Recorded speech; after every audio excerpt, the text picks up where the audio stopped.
Okay.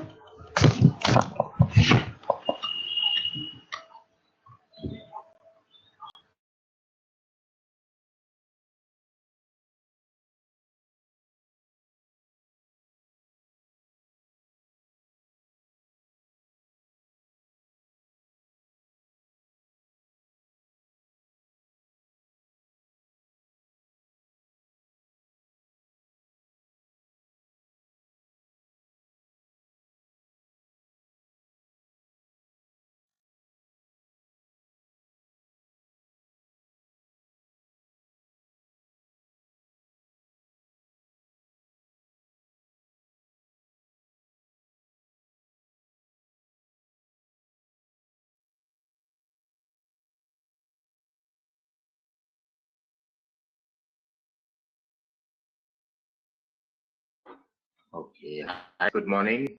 Am I audible? Yes, Rajiv. Good morning. Yeah, good morning. Shashank. Good morning, Rajiv. Morning, and Good morning, Rajiv. good morning.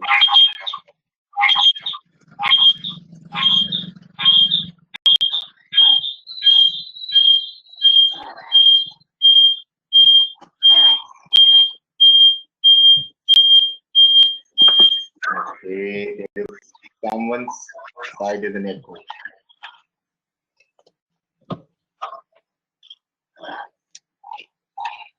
Okay, so let's start. Everyone's in. Should we start? Sunday morning.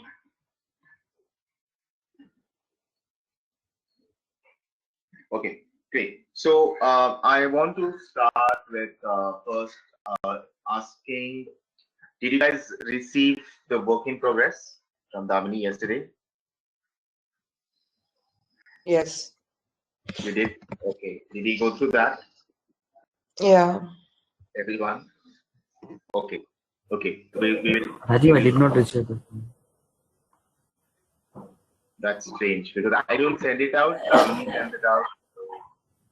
So if Devanshi has received it, is there? I mean, I don't know. Maybe not on the mail trail for the group.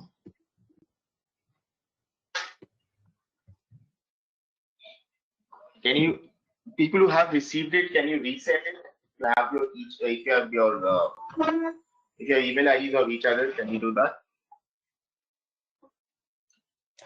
Yeah, so you can send the email ID on this chat. I'll just resend it to whoever's not received it. Sounds good. Only Sushant hasn't received. Most of us have, right? Yeah, can you confirm? Kaustubh, Shashir, have you received it? Yes, Abhishek, I got it. Bhakti? Okay. Yes. Okay. Perfect. Yes, Rajiv, we have. Awesome. Yes, Rajiv, I've received it. Quick. Now I need someone to recap, but that one should not be Swati because she recapped it really well, and which is a good thing. But I need someone else to be as close to how Swati recaps. Essential boardroom skill sets, interview skill sets as well. Okay, let's go. Let's go recap yesterday's session and any questions thereafter. Shoot.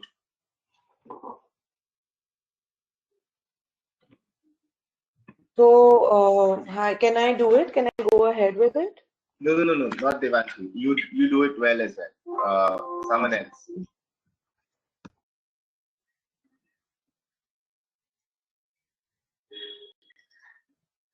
Someone else. I do this as a part of refining skill sets.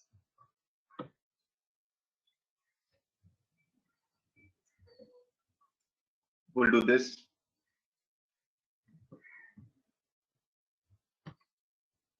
Come on, guys, volunteer, quick.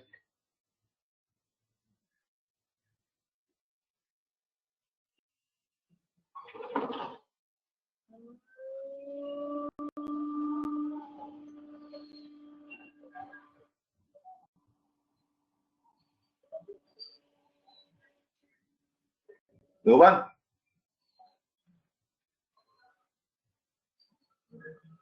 It's less than maybe 24 hours.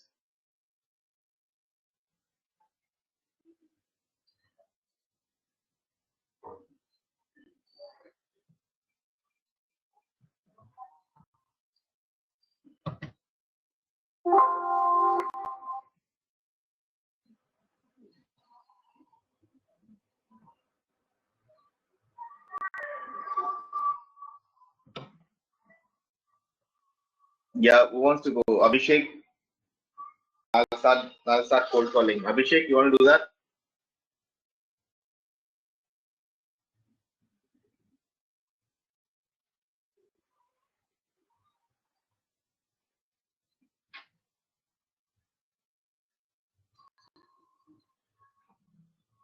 No, Rajiv, maybe next time.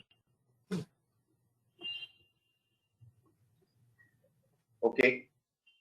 Kaustubh, or who volunteers? Kaustubh.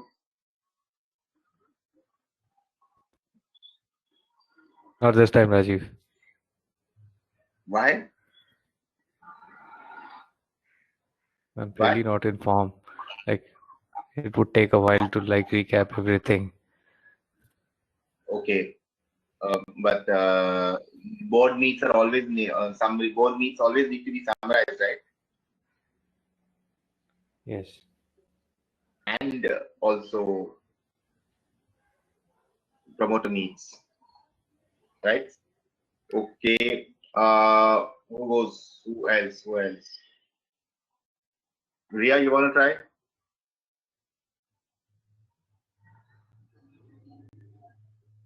Rajiv, actually, my notes are not properly, organized. So I think I won't be able to. Like, if they were organized perfectly, I would have gone. Okay. So let's go to the in-house experts. Devansh, you want to go? Sure. So, what we basically did yesterday was that we started seeing the focus was to build an e-commerce financial model. So we started looking. So e-commerce is basically platform business model. That is with what we are seeing specifically from a startup point of view. So because the data is basically non-directly available. So our whole idea is to how to find a good data. So we saw a company called Dr. Shade's pitch deck yesterday. Pitch deck is basically the first document which will give us all the information about the business. So it starts with the product, the business model, what the USP is, your testimony, your credits from all the people who are using it. You define the market size because, of course, if you are introducing a product and you want the investors to come and invest in, you define if there is good potential in it or not. So very interestingly, the market size was defined globally, then Indian, and then specifically to the sector that we are looking at, which is skincare. Then the product was placed in the product landscape, showing the brand standing, where we stand, what we have to offer. We went further to the distribution channel, to how the market will reach to the customers, the geographic frontiers, why is it important or why is it essential that the investor should look at this product, considering there are so many products in the market. So some basic light on that. Then as compared to the competitors, what we offer, how our product stands out. Then we also saw a glimpse of the manufacturing process, ensuring that everything is taken care of and nothing is being skipped. Then we also saw that there was a slide which was showing the important few points to be looked at, the numbers basically. And then we saw the customer base. So this gave a lot of confidence to the investor, seeing that, okay, this product is still used by people and is also light. Then further, we went to starting with the financial model. So basically, there are, as we had discussed, 8 parts about it. So we started with building the assumptions, which is the key to a good financial model. So uh, we start with understanding what is the root driver for revenue. So in an e-commerce, the root driver is the user base, and then how much of that user base is converted to the customers, because that is what is going to give us revenue. So we saw that the site, basically the details are available from 4 things. The site traffic is basically available from 4 sources, which is email, organic search, paid search, and affiliates. Now, email is also semi-paid. We buy the database of the already existing customers and everything. Organic search is your search in online searches, websites, everything. Sorry. Your paid media is basically when you give for promotions, ads and everything. And your affiliates are your platforms like Nykaa, Amazon, your resellers in true sense. So what really matters is, so when we are doing it for a startup, we have to understand that all this data will not be given to us. We need to find the source from where we will collect the data. Although the marketing team of the current company should have it, but also we will have to find our ways to get the correct data and reliable data. Once we've got this data, the next step we do is to understand the conversion rate as to how many of these users got converted into customers. Now, again, this percentage is not is something that we will get, but we will have to find it through various ways, which will be from the websites, from the marketing team, we will take the average from competitors, from the sites like Alexa and everything. So this is where we get the idea of these conversion rates. We basically have to understand that these numbers that we get from, because we will be in the deal team, which is a very important, which is the core team working for the investors. So we have the right to ask the data, and the marketing team will have to share the data. And the most important thing is that we have to focus on that we don't just give numbers. We have to do something which is more analysis point of view, for more decision making point of view. And we should avoid the analysis part. It should be helping the investors to make decision and not get further confused towards it. The quality that I'm been talking about of the data is directly proportional to the quality of assumptions. And the quality is now who is making the model. The quality of the data depends a lot upon that, who is making the model and how we are going about it. One very important thing that we also spoke about yesterday was that why we see the e-commerce people always keep on, they always are in need of money, they're always raising money, is because they spend a lot of their money on these conversion activities that we've been seeing. Looking at the conversion rate being so low, we know that they are in constant need of doing the marketing to convert these users into your customers. So they give out all these discounts, they have all these marketing strategies going on to basically increase, aim is to increase this conversion rate from 2%, 1% to maybe 10, 20%, something like that. Then further from there, we went on to the order details, which started, which now we'll talk about our little sales point of view. So we took some items like the average item, gross item value, the number of items that are taken per order, which is also the average markdown, which is clearance sales if we have a lot of stock which is in place and we don't know what to do about it. So we just put a clearance sale kind of thing. Then promotion discount, which is at the point of sale, and the cost of goods. So we were kind of discussing how to get to the average net order value, which we will be doing today because it was, I think, too much for yesterday. So yes, thank you. Okay, cool. Thank you, Devanshi. All right. So guys, here's the thing, right? I think you should always be ready. You can't say I'm not ready. Doesn't fly in front-end finance, mainstream finance. Okay, time is of ultimate essence, and whatever time you have, squeeze out the maximum. Right? You can't say you're not ready. So you should be ready. At least this summary, right? It was like straightforward, right? Abhishek, Kaustubh, does that make sense? Yeah. You can't say I'm not ready. Not to. Yeah, Rajiv, noted. You Yes, can't sir. say I'm mood nahi hai. Matlab, theek hai, mood nahi hai. Don't be in the firm. Go stay at home, right? Well, correct. This is like wartime. Okay. So is it like you hadn't made notes, or was it like it was difficult to recap, or was it some other issue with the technicalities, or was it just not in the mood early morning on Sunday? What was it? It's the latter, Rajiv. Early morning, Sunday. Ah, Just not up. Absolutely, Rajiv. okay, grab your It beverage. was the notes. For me, it was the notes because I was making the notes on I was jotting down the points on the computer, so that's why I was not writing down. Okay, okay. Good, good. No, no, good. I appreciate you being candid. But still, you know, it's like वो पता है वो बचपन में parents used to wake us up and ask us in mid sleep 2 by 2 is how much. You recall that? I don't know. It happened with me though. Right, right.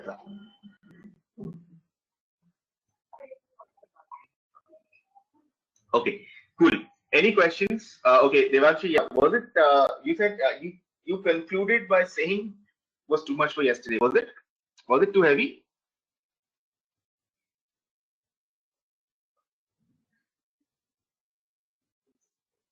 No, but we had just closed on that note, I think. Okay, okay, good. Any questions from yesterday? Any questions that's lingering on your mind? Let's first tackle that.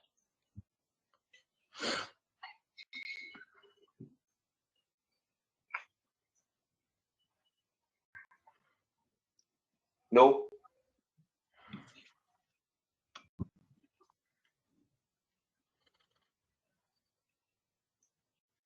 Okay. So if there aren't any questions, good. Actually, I wanted to ask a question. हाँ पूछो Suryan, go for it. The e-commerce that you are referring to in this Excel, is it like pipeline play or is it platform play? Suryansh, all e-commerce platforms, most of the e-commerce platforms that we will deal with will be platform plays.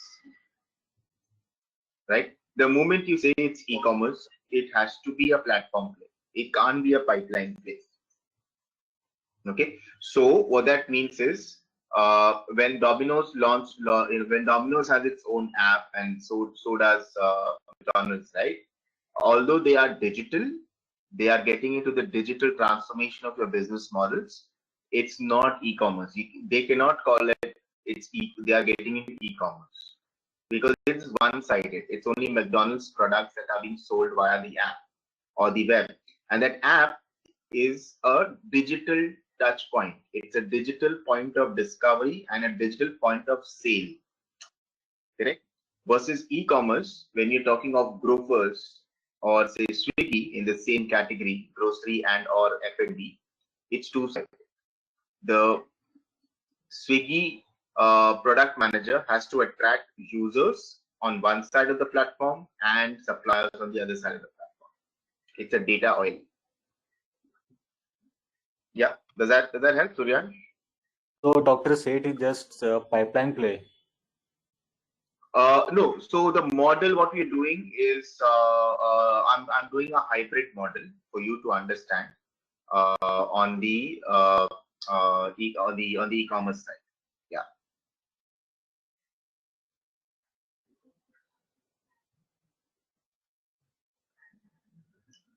Okay, so we like if we do evaluation of just Google search engine, will it be a e-commerce or it will just some other version? Google search engine. Yeah. Google search engine. The valuation will be on basically it's a platform play, right?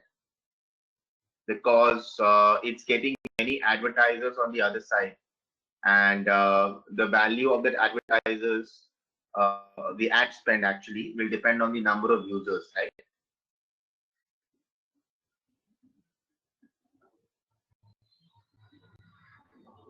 Okay, got it. The AdWords, So, right? Not search engine. Search engine, yeah. Google ka to free hai, but AdWords, it's a product. It's a product in a platform play.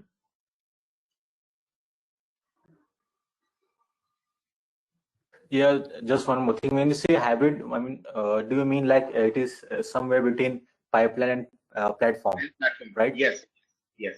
Why So I I chose mean, it? Domino's or McDonald's can too be a hybrid player. It may, but right now they aren't. No.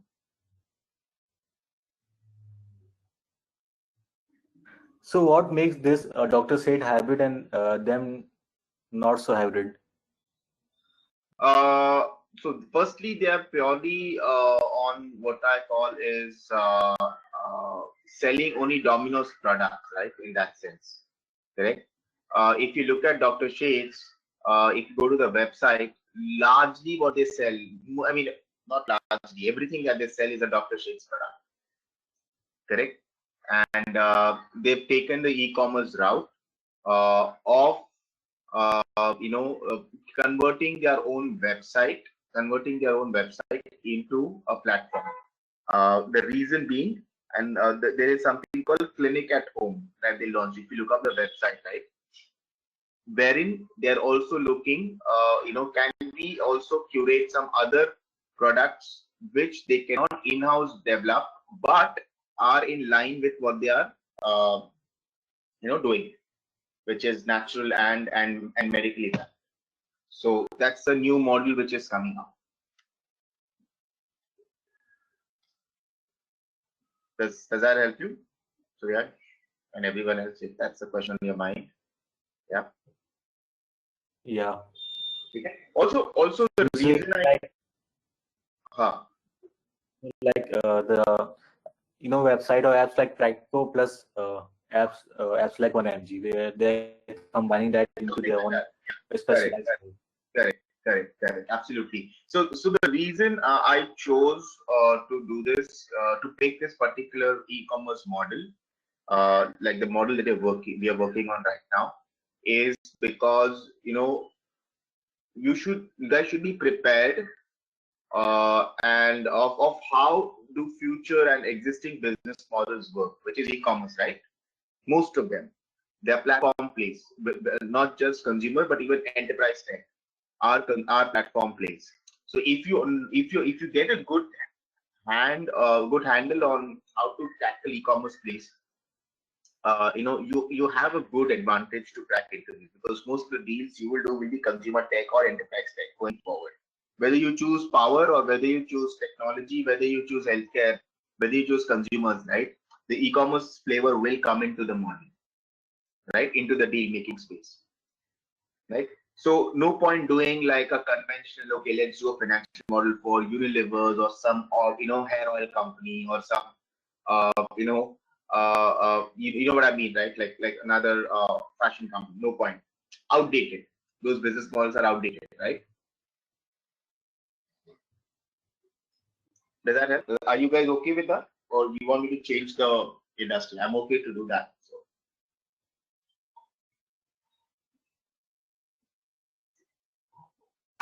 I think it's fine going ahead with this. It's something new we've not seen earlier. Any which ways, you had mentioned that you will also discuss one of these uh, financial modeling. So I think I will walk you through. I will walk you through the automotive model. I will walk you through a toll road model. Okay. I will walk you through a restaurant model.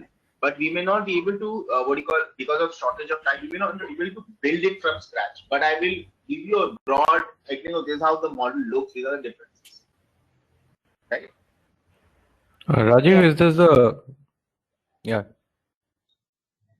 Are we okay? Everyone okay? Please speak up, okay? Because we know we need to. Yes, I think it's fine. Yeah. Interview, Hi, right? Rajiv. Is this the most common platform? I mean, business model we would come across. Should we land in front-end finance, the e-commerce? Isn't it so? Good question, Kaustubh. So let's look at platform models, right? Every platform models or sharing platform, product as a service as a product. These are all different variants of a platform model, right? Let's look at Kaustubh, what are the large companies that have raised money in the recent times? I'm not talking Reliance. Okay, let's talk Geo. What is Geo? Geo raised money. Silver Lake Partners invested. Facebook invested. Cost of what is Geo? Geo is a platform play, e-commerce. Yeah. Yes, absolutely. Two-sided. So if you were to be on the Geo deal team and you said, "Cost, I don't know, I've never seen this kind of shit before." Fine, you're not on the deal team. You're out. You're outdated. Your skills are outdated, right? It ends there. Yeah. So the largest deals are on those. What are the other deals you're aware of? I'm sure you're reading, right? The BC Yeah. Circle and all those material I gave on day one, day two. What are the other deals you're aware of? I've just come across in my sector, the power sector. I've just come across a deal, which the Amaron battery and the Amaraja promoters were after. I can't recall once again, but it's supposedly of luminous batteries, I guess. So Luminous they battery. were, along with KKR and all, they have been fixing on valuations for the same, and Right. and maybe Schneider Electric. Yeah, Schneider Electric is also one of the players. They are Right. trying to acquire it from Schneider, actually. Correct. Correct. So those are not platform plays. Those are pipeline plays. Yeah, it is a pipeline one. Correct. I'm not saying it's not going to happen. It will happen. Okay. Don't take me wrong on this. Okay. Even in the battery space, Costo, there will be battery banks or energy banks as a service, which are platform plays, right? With electric vehicles shaping up, getting going mainstream in India, there will be such places coming up, right? And we've already seen a lot of interesting companies do that. Yes. In fact, the words on the street that most of the electric companies are going to like have a division of recharging of electric cars, just like petrol pumps. Like Tata Power has already done that, right? Yeah. Power MG, right? MG Motors. They're not going to sell battery. They're going to set up charging zones, which will be battery Charging stations, right? charging stations, which is energy as a service on a platform, two-sided, right? Users and the energy suppliers on the other side, two-sided. They have to attract both sides. Right? It is a Okay. B2B. It is a B2B platform, right? In that sense, Okay. right? You get it? Okay. So just like harnessing mining power, so we are about to harness like electric power from players. Exactly. And that's the kind of businesses you will need to work on, right? So you need to understand what is a two-sided play and a one-sided play both. Yes. Understood, Rajiv. An exchange. Yeah, absolutely. So no worries. Okay, cool. Sounds good. Okay. Any other questions from yesterday?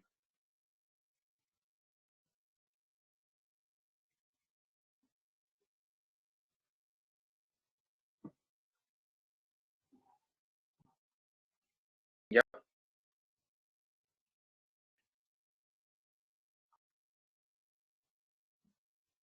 No, all good.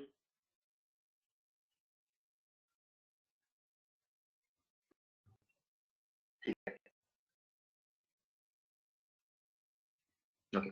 So I see. Actually, let me pull this up. Okay. Um,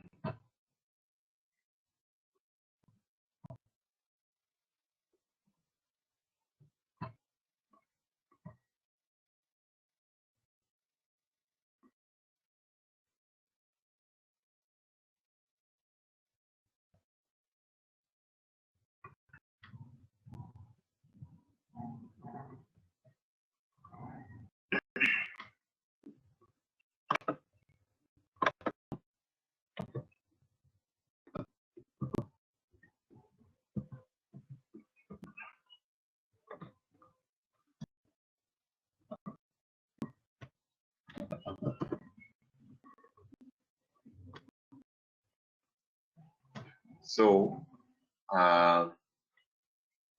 here we go. So this is a toll road model, right? A toll nakas, right? It's a typical project finance toll road model. Okay. Then this is how it looks. Okay. There's the cash flows. That's the historic traffic data. And you start modeling for it. Okay. This one, the other one is a typical automotive model, absolutely automotive pipeline model, but very, very different. We'll do this when we work on valuation, after the valuation sections. So we'll go back and forth. Not that financial modeling ends when we are done with financial modeling. So we'll go back and forth. Okay. Sounds good.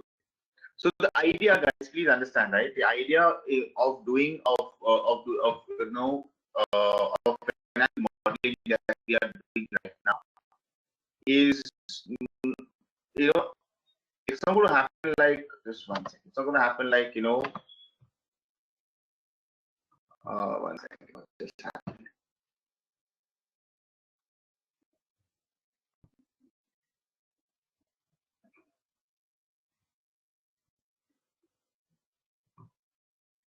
Okay, so it's not going to happen like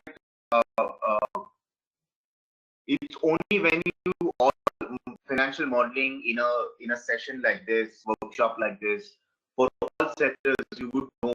Now I know that's not the idea. The idea is you need to know what to build. Okay, please take home the principles. Okay, the fundamental logic of how to build a model, how to go about building a model, what all you need to factor in, and how do you plug that in a communication, and how to build it in a modular fashion. That is what you should take home. Then, even if there is a sector that you're unfamiliar with, like say electrical equipment, you can build a model, right? The assumptions engine. You get it? You get this? Yeah, it's like an architect. It's like an Yeah, architect. Rajiv. During the course of an architect, you will not do every kind of built up environment, residential, commercial, office spaces. No, I mean if you right, but maybe when you're working and you've always been doing commercial properties, and the first time a hotel operator, because he's a friend, he said, "Hey, I want to design a hotel. Right? Can you help me?" You can't say, "Nee, I've never done it, so I don't know." You say, "Okay." The principles of building, designing stay the same, right?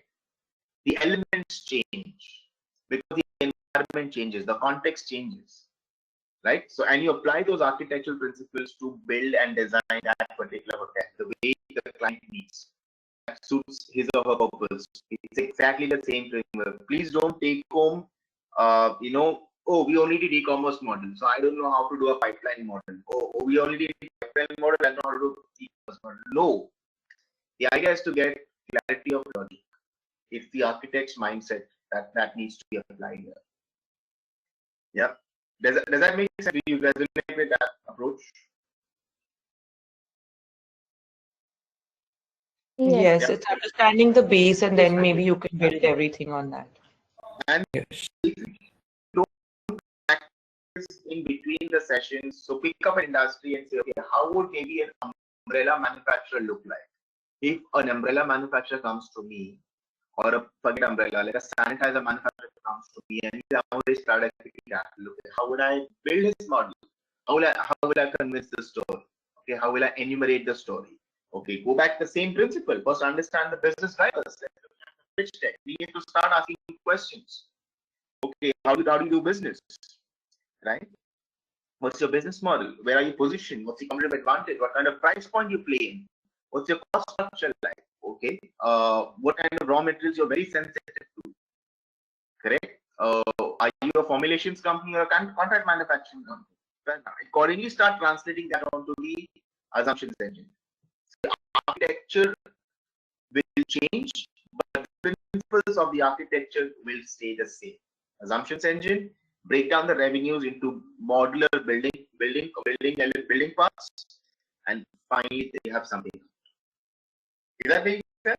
So SNE होगा कि on a given day, all the models will be on your desktop, and when a bank client comes, open their bank wallet and start punching. You can't blindly do it. You still have to build it from scratch, right? So, Kaustubh, just to answer your question, and perhaps Suryansh, this should help you as well. Where is the banking sector heading to? You think there is a pipeline approach? No. They are moving more to peer-to-peer. All banks are turning into a platform, right? A fintech play, two-sided. Yeah. What's the peer-to-peer banking service? It's a platform play. Companies Yes. look up companies like Crex, look up companies like SmartCoin, look up companies like Liquido, okay, look up companies like Flexi Loans, look up companies like Prodigy Finance. What are these? इनका balance sheet typical SBI या bank of Baroda से नहीं दिखता है. Capital adequacy ratio, tier 1 capital, tier 2 capital, deposit base. नहीं, that's an outdated model which has failed.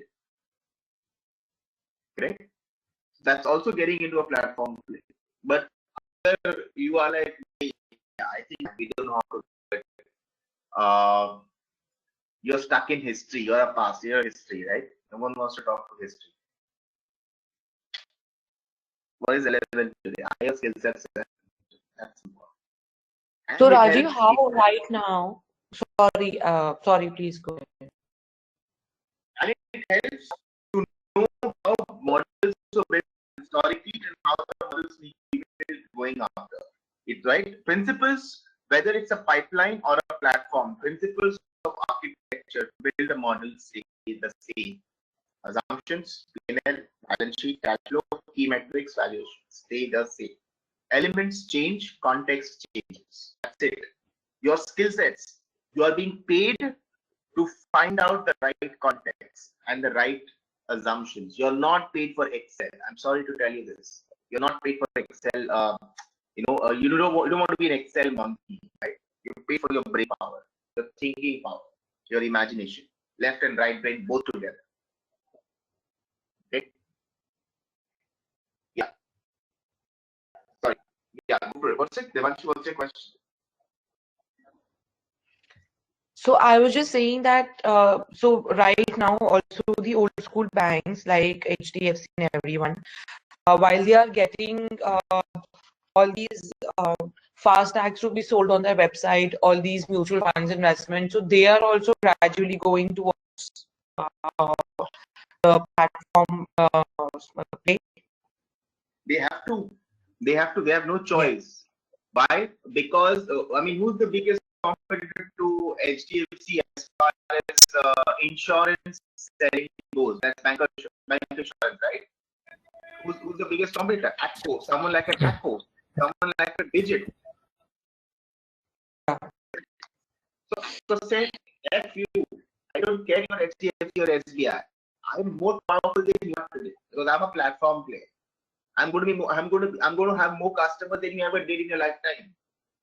Right? I don't need to raise capital just to park it in the regulatory affairs. I don't need it. That's a waste of money because everything is transitioning to peer-to-peer finance. Central banks are failing, right? As a concept. Right.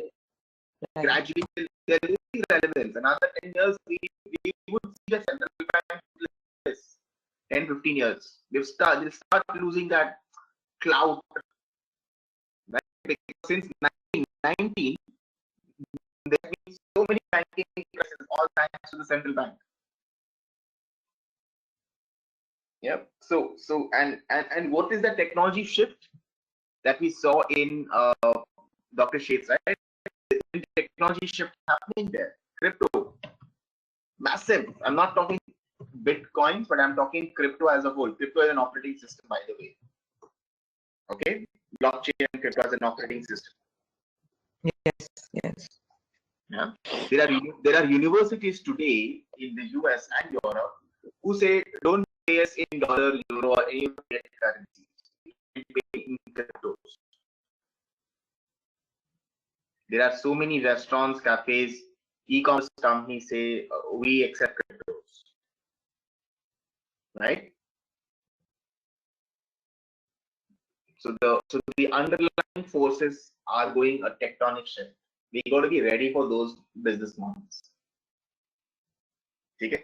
No one will come today and ask you, please build a brand new model for like a NBFC or a bank. If you can build one, if you know the principle, you can build one. No worries. Okay. Right. Okay. Shweta, I read your message. Please share models of financial institutions. But financial institution is massive.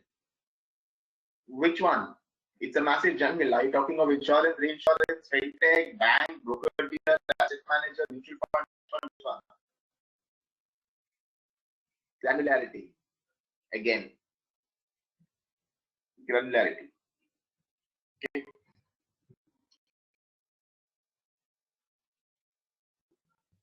Okay. Maybe one of the I'll walk you through the future of the future of lending and the future of insurance, and then you will tell me how you build that model. Do you want to do the exercise on fintech? And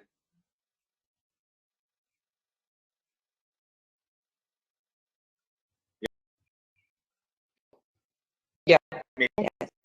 maybe we'll maybe later part we will do that as a take home some work. Okay. So I hope you're reading about your target industries.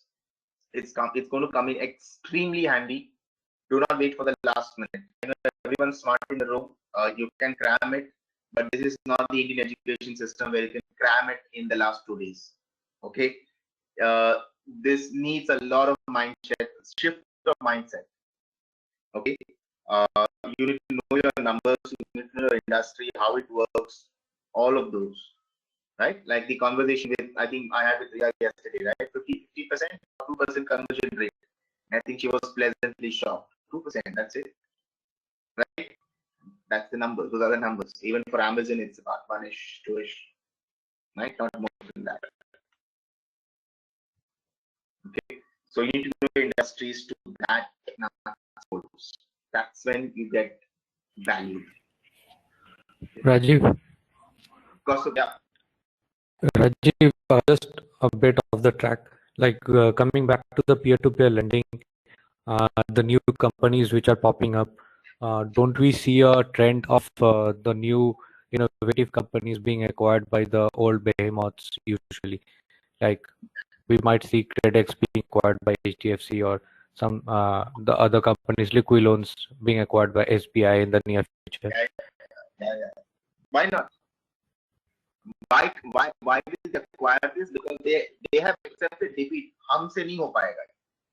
हमारा mindset नहीं है. So बना buy it out and let the management run it independently. Okay. It's like accepting defeat, right? I can't build this. I'm sorry. I have money. I'll go and buy it. Yeah.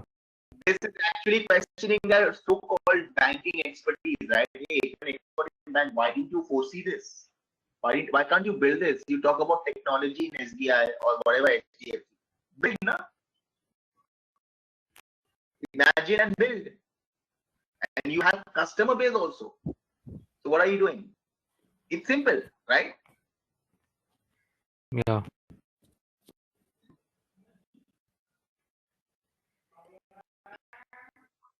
Okay. So that's the problem with the banking system today in India. Sorry, I'll just speak a few words about this since you brought it up. That's the problem with banking system in India. It is one, extremely inefficient. Two, inefficient from a capital perspective, inefficient from an operations perspective, and that's why the customer experience is horrible at most banks for most of us. Correct. Two, they are still trapped in technologies that worked in early 2000s or maybe late 90s. Right? Clearly, things have moved from there. I mean, think about it. One or incident. Why should we even have passbooks? I mean, what are we doing? Correct? Why should someone update passbooks today? There is still a large chunk of people to do that. I'm not talking metros, even in non-metros. When we're talking of digital India and digital inclusions, okay, and we're talking of penetration of geo, all of this should just vanish, right? Be it metro, non-metro, doesn't matter. You get my point? So, and this whole, they're extremely, again, super arrogant. Most of these bankers, old school bankers, which is why they're losing ground. They're not learning from global banking technologies, global banking practices in countries like Estonia, or even a few of them in Canada, a few of them in Germany, where they're going completely branchless, absolutely branchless. Right? They're just not playing this fintech play. It's going to be absolutely laggards. Right? So, I mean, why should you go to the bank? The bank should come to you, right? Just like any other service, product. They don't understand. So it's broken. It's broken. It's absolutely broken. I think broken since ever. Most of the scams that have occurred, that have happened in the financial markets, there is, I mean, the banks are one of the key players, right? They have been the key players, right? Most of the scams. What is the reason? When you go back to history, right? 90s, 80s, right? India, I'm talking. So they are not, they just have a perceived value that they are safe. Yeah. I mean, and Kaustubh, have you ever wondered the stupidity of these banks who keep charging you some banking fee, service fee? What are those fees for? Why? Right? Crazy. And there is no transparency in that fees. If you ask them what is the fee structure, they don't know. They don't know. They say, "Kabhi bhi realize hoga sir." They give you that stupid printout. Why can't you have a real time thing of what is your fee structure like? Right? I think they lost their cool or lost the ground once the P2P wallet payments happen. They said, "Oh shit, let's make NEFT free now. Let's do 24/7 RTGS and NEFT settlements, right? Because wallet pe to hi raha hai."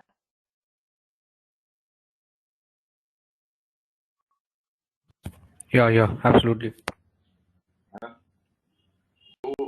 You can't be trapped in old school, because that's why even the financial ratios are going to be changing. Your performance metrics of business models is going to be changed. It's not going to be your good old inventory turnover and receivables turnover. I mean, which times are we living in? Yeah. Okay, cool. Sounds good. Let's move ahead. Okay, on our model. Okay, 1 second. Yeah, let me just make this.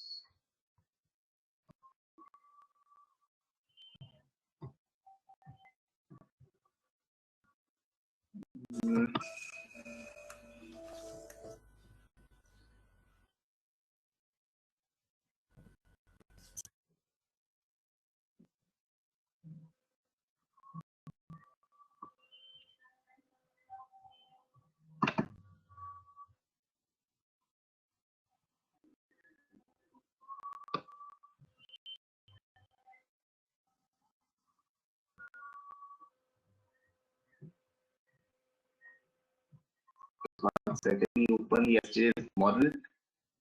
Yeah, there it is.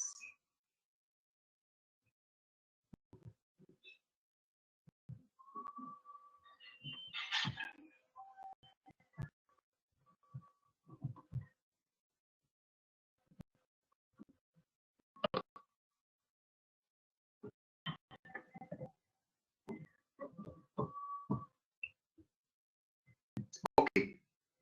What we'll do, we'll continue with our model. 1 second. Okay, now it is.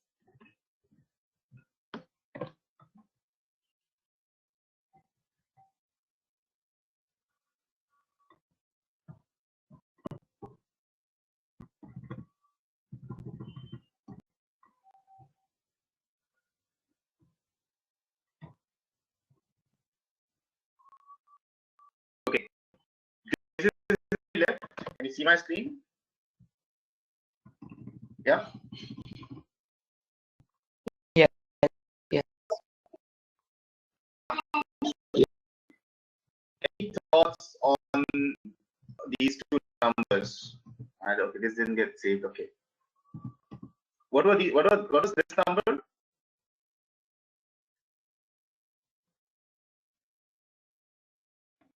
Yeah. Rajiv, actually I calculated, so I think it's 27 lakhs. तो बताओ कैसे आया भैया? तो formula कुछ ऐसे लगाया मैंने. Okay, so equal to 3 opening brackets. Opening brackets. Yeah. E43. E43. हाँ. Into. हाँ. Again opening bracket. Okay. E41. E41. हाँ. Plus 1. Plus 1. Closing bracket. हाँ. Again closing bracket. Okay. Into. Open bracket. Okay. 1 minus. Okay. E39. E39. Okay. Closing bracket. Closing bracket. Okay. Into. Okay. Opening bracket. Okay. 1 minus. E40. Okay. Closing bracket. Again a closing bracket. That's okay. That's it. 9.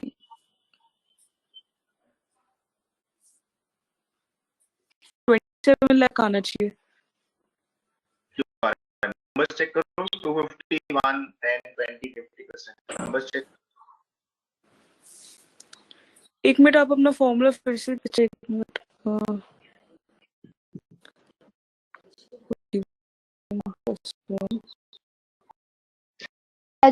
Markdown की जो percentage थी वो we receive 50% and this is 10%.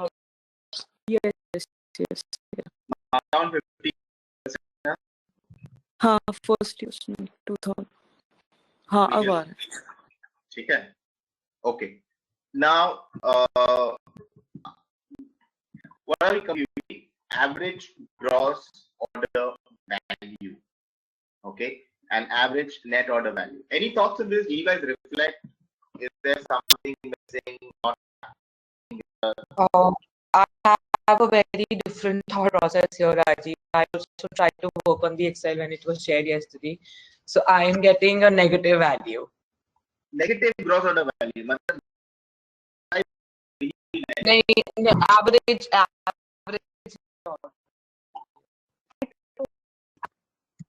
Okay.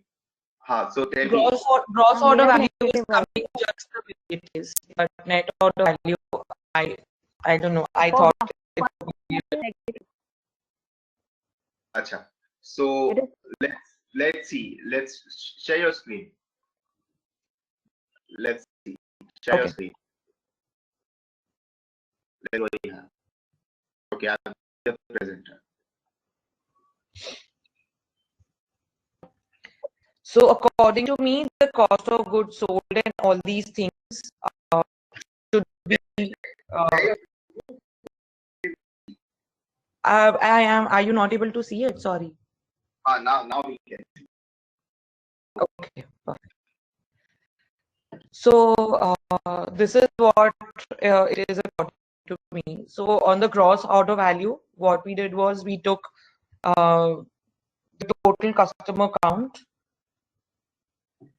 into the average average value and the items per order. And what I did here was I basically deducted the average markdown, point of sale, and the cost of goods sold, and this is what I've got. So this is what my thought process is, that all of these are expenses and they should be deducted from the average gross order value. Okay. Okay. Rajiv, even I have the same business logic. I mean, the gross value may say GS minus karke promotion and discount you have to reduce, but I cannot put it into the formulas like Devanshi did. Acha, okay, no worries. Okay. Should I share one? Devanshi, you took all these numbers as a percentage of? A percentage of my total of the average gross order value. अच्छा, okay. क्योंकि मेरे हिसाब से जब आप markdown करोगी तो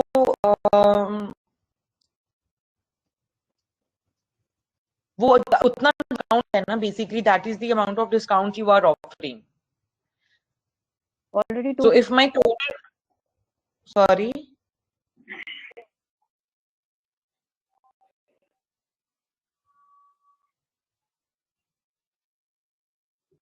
Yeah, carry on.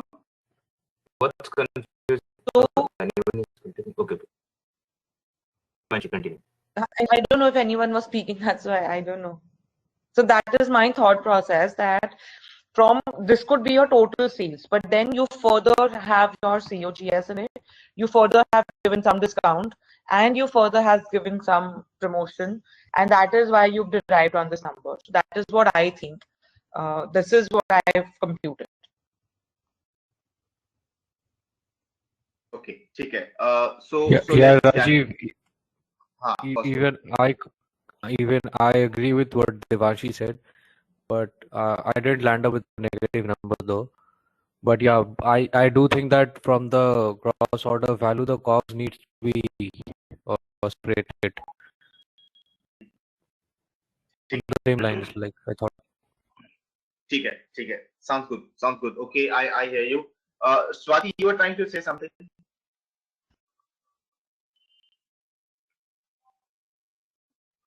Is she in? My first year value is negative, rest is positive. Oh, what is it? Should I make you the presenter, Swati? Yeah, make her the presenter. Let's see. My first year value is negative and rest is positive. Swati, So, I've made you the presenter. You can show the screen now. I'll show you if you can. Please.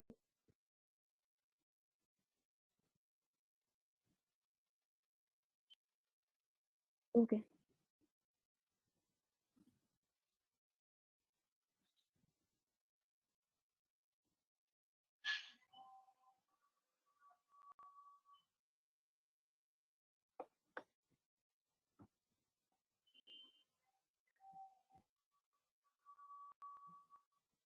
This is coming like this. I have, first of all, I have discounted 2 times, like 50% markdown.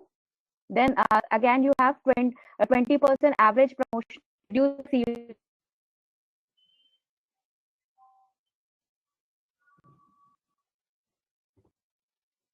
Acha, go on. Can you see the screen? Yeah. I can. I'm listening to you as well. So go on. Okay. First of Okay, from gross order value, I have reduced both the discounts, 50% and 20%, which they were getting, and then I've reduced the cost of goods sold. Okay.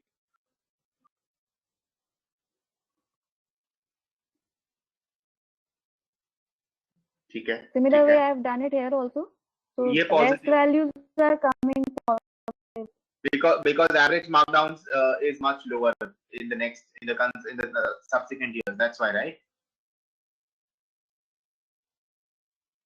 Yeah. उसकी वजह से आ रहा है ना? Because why is it positive? Because your average markdown is less.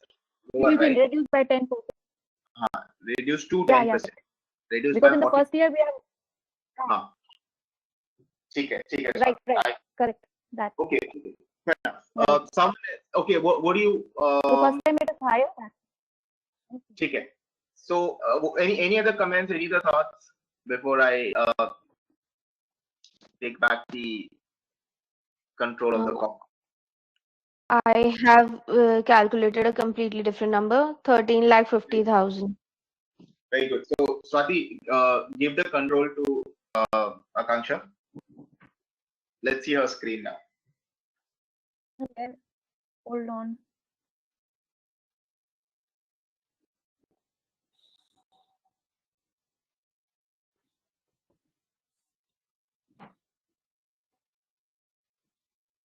I've given.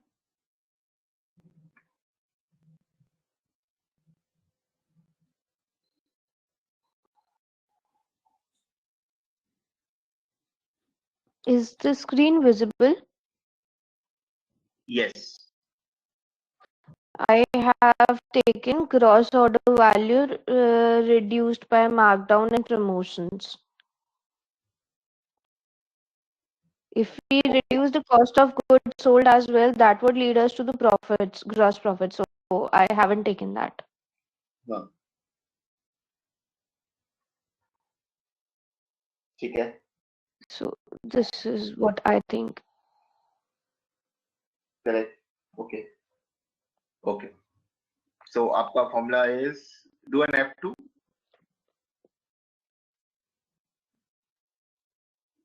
Gross value reduced by markdown as a percentage of gross value and discount as a percentage of gross value. Okay. Okay. All right. Give me. Okay. Any questions? Any thoughts? Any comments on Akanksha's?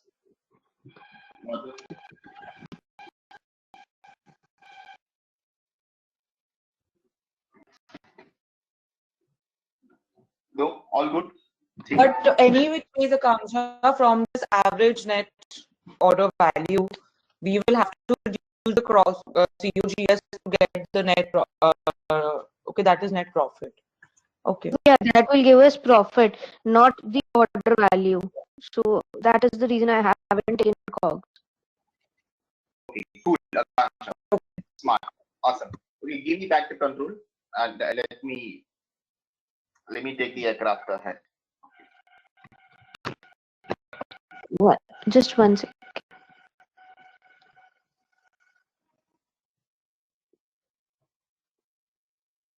Rajiv, I wanted to ask something. When you say average item value gross, is it including the? Is it before sale or after sale? I mean, after placing order, before placing order? What the net order value? Average item value. Average item value. So this is what your in some sense as your catalog price is, right? What do you intend to sell at? Basically, it's like an MRP. We can't say MRP because MRP is the maximum retail price, correct? It might, I mean, in truest sense, it can be more than MRP in an absolutely free market. In a platform business, it can happen. Viraj, we get this?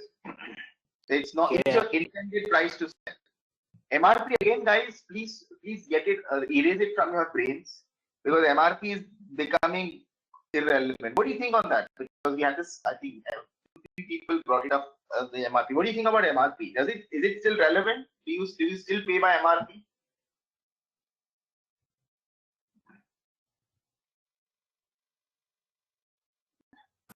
Most of the products, no. Rajiv. No. No, correct. There are times we paid a premium like search pricing. What is that? Is that an MRP? Well, no, right? Discounts at the hyperstore, at the hypermarket or the supermarket. Is that MRP? The answer is no. If you buy local produce, imported produce, imported brands that you buy from the supermarket, is it like an MRP? No, that's the intended price of that guy that he or she wants to sell. And the same supermarket, the same imported product will be selling at a different price in location 1 versus that in location 2. Correct? You observe that trend? Yes, sir. And that's why MRP, again, just like old school banks, it's getting outdated, irrelevant, non-consequential. Okay, it's just for the law's sake, and over time we'll see even that getting dismantled. By the way, do you know it's only India where we have MRP? I mean, the developed markets don't have a concept of MRP. It's free market. You decide what you want to sell at what price, which location. Different price for different location. Correct? Yeah. E-commerce, the moment things go digital, you can get it to variable price. So MRP nahi hai, it's your intended price at which you want to sell a particular product. Average out. Okay? Suryansh, you get that? So it's like the cart value before applying discount. Exactly. Absolutely. And the cart value can change for you versus me versus maybe Costco for the same product, because we are all buying probably from different sources, right? Okay. Awesome. All right. I mean, think about it. One of the first products to go on e-commerce in India. What is it? One of the first product categories to go e-commerce in India. One of the first. So बहुत late हुआ. Suryansh. Rajiv, clothing. Huh? There was a company called Bazi.com way back. Huh. They used to sell. Yeah.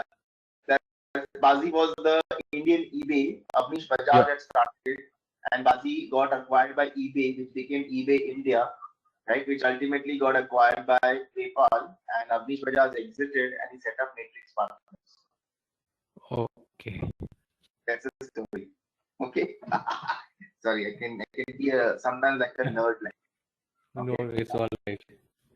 Yeah. So what was one of the first product categories to go e-commerce in India? Airline tickets. Airline tickets. Okay. One of the earliest e-commerce companies. Bazi, yes. Bazi was for used goods, right? That way. So it was just like a listing service and then a transaction service both. But from a pure vertical perspective, one industry, one product perspective is airline tickets to be the first. So वहाँ पे सूर्यांश कभी MRP check किया था? नहीं, right? अभी check नहीं करते हैं. Hotels followed. MRP कभी check किया है? We never asked about it. Correct? Brokers पे grocery buy करते हैं, MRP check करते हैं? कभी नहीं check करते. Correct? Zomato से food मंगाते हैं, कभी MRP check करते हैं? नहीं करते. So MRP concept वो बाबू लोग के लिए in that north block. उसके बाहर people don't understand why MRP क्या होता है. Okay, real world guys, real world, get real world. Don't get trapped in theory. Okay, awesome. Okay, now let's attack this problem. Okay, okay, now it's good that everyone made a mistake here. Everyone's wrong. That's why I deliberately gave you one night to think over it, sleep over it. Everyone's wrong. Okay. Observe what I'm doing, and then we'll see why. Okay, observe what I'm doing.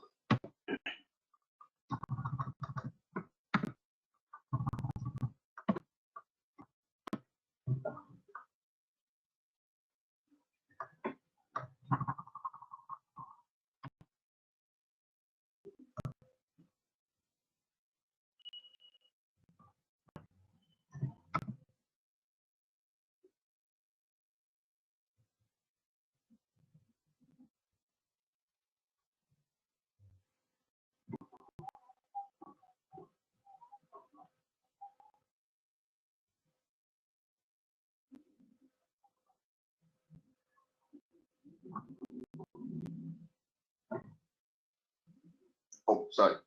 I just got hung. Excel just got hung.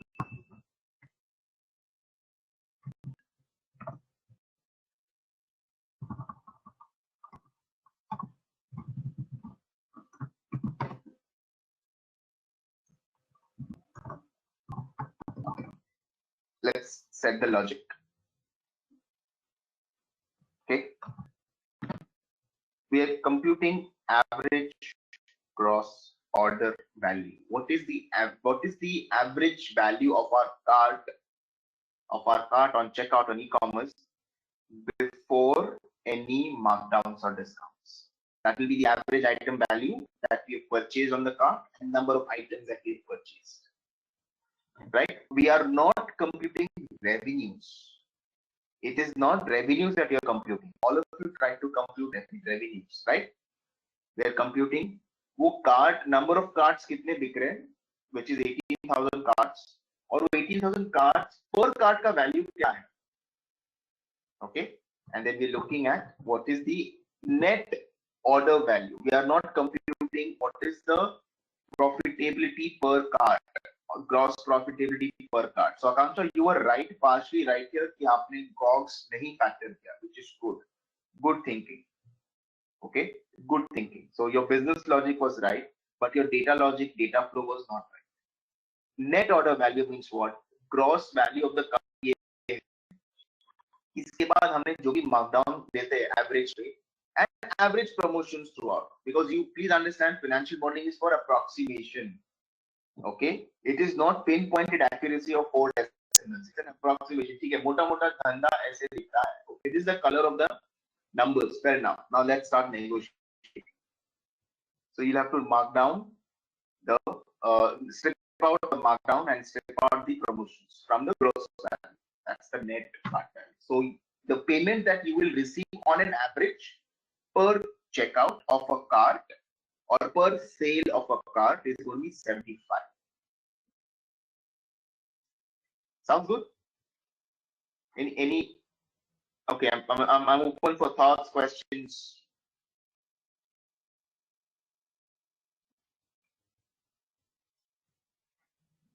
I mean, why did you do this 50% minus 20%? Because you want to arrive at the net cart value. Net cart value and average, you knock out the markdowns, knock out the promotions and discounts, right? From the gross value. So this money is what gets this money 75, okay, gets paid by the shopper, correct? The customer.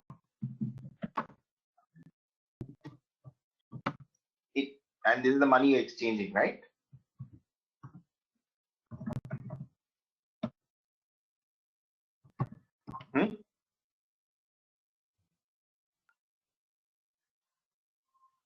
आप promo code डालते हो, discount code डालते हो on the card.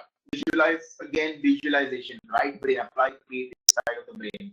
Visualize कैसे shopping होता है. On checkout, promo code है, okay, apply the promo code. Okay, first time customer apply the promo code. Repeat customer apply the promo code. Okay, pay by you. One of the UPIs take 10% off. वो भी promotion है because we're gonna keep partnerships there to boost sales and boost conversions. Okay. मोटा हमने markdown भी कर दिया, fair enough. वो भी strip it down, take a very conservative approach. It's an approximation. Take a conservative approach. This is the actual value of money that you are receiving from the shop. Although your gross value is nice.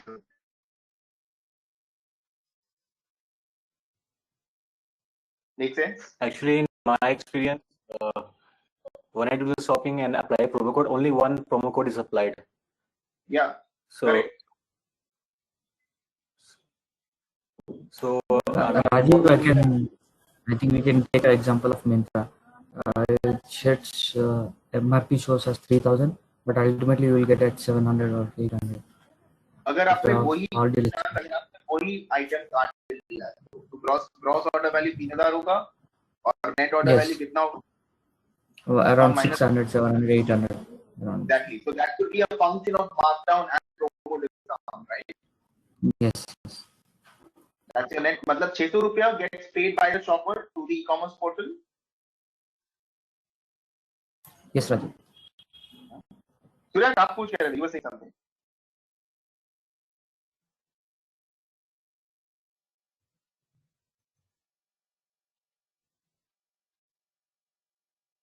I can't hear you. I can't hear you. I still cannot hear you. Rajiv, am I audible? Yeah, so will you, Okay, let Suryansh finish first.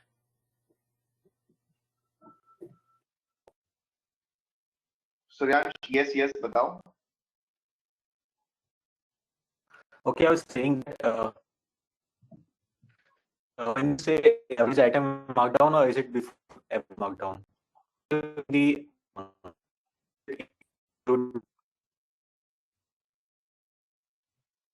नहीं आपकी आवाज it's getting in and out.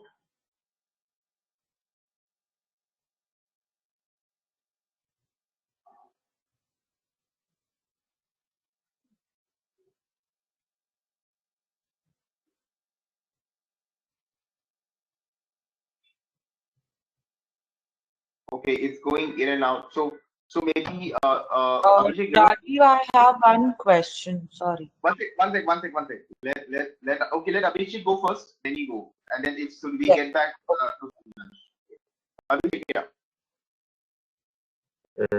Rajiv, I think Suryansh has asked a question in the chat. One sec. Yeah, sure. Let me see. Okay, now I can read the chat. There's a lag in the chat too. Okay. Okay, his question is average item value included? Average item value included markdown or excluded? Does average item value includes markdown or excludes? The gross one is it excludes. The net you will have to include it. You'll have to factor it. Correct. So let me put it this way: mathematics, pure from a mathematics angle, the gross item value, the markdowns and promotions are included in that 250. You strip it out, you exclude it, and you arrive at the net order value of the cart.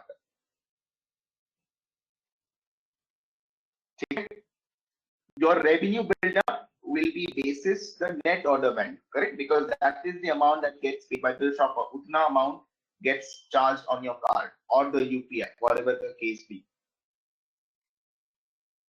So I have answered your question. If not, ask me again. Let's go to Abhishek. Okay. Abhishek. Rajiv, I have a question here, like how the calculation you have done.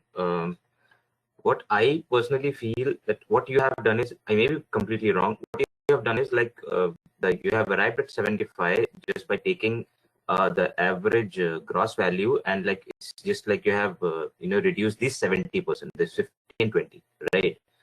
What I feel it should be like that first you reduce this average markdown. So if the 250 less 50%, that will be like 125, and then further you reduce the 20%, so it will become 100. Same, Rajiv, same thought. Thank you. You spotted it. So that was deliberate. Thank you. You spotted it. Okay. So you will first take out to 50% from 250. Correct. So 125 gone. Right, and from there you will take out this promotion. Exactly. Thank you. But I have a question here. Okay. Yeah.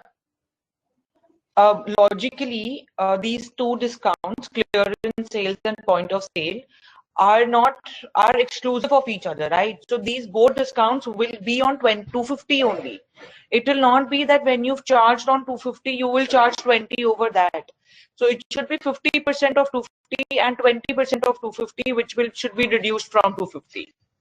Okay, good point, Devanshu. Fair enough. Abhishek, how do you want to respond to that? That caught me off guard.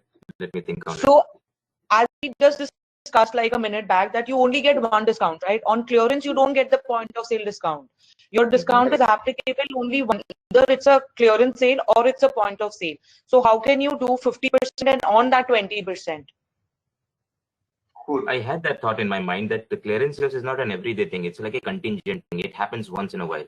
So how do you also take that into account? But then I came across that it's an average thing. You're calculating it for maybe monthly or annually basis. Then you have to keep into the picture the clearance sales as well. But I hear you. That's a very valid point. Good. what I also think is how we took the number of items per order in the average gross order value. We have not considered that in the average net order value. We should also do that, like the whole thing into multiplied by 1. I'm sorry, Devanshi, what? Multiply what? So we've not considered the number of items per order. We did consider that in the average gross order value. So I think this 75 what we've derived, this whole thing should also be then multiplied by E37.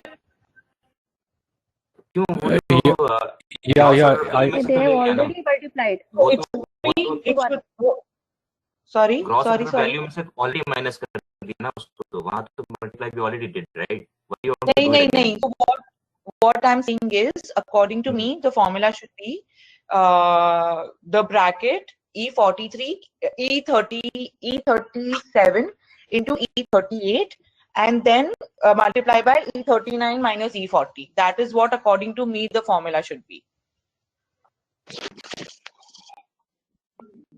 Yeah, I also agree, because otherwise, in the next years, the items per order is increasing, so it won't be Yes, factored we're in not there. considering it. Yeah, it would stay the same static considering one item per order. So वो factor in नहीं होगा for the next years. Yes. Cool. In the gross order value, you have already taken a 250 multiplied by the item order value, item number of items. But 43 आ चुका है वो. हाँ, 250 to 1, then they will do 250 into 2 in the gross order value.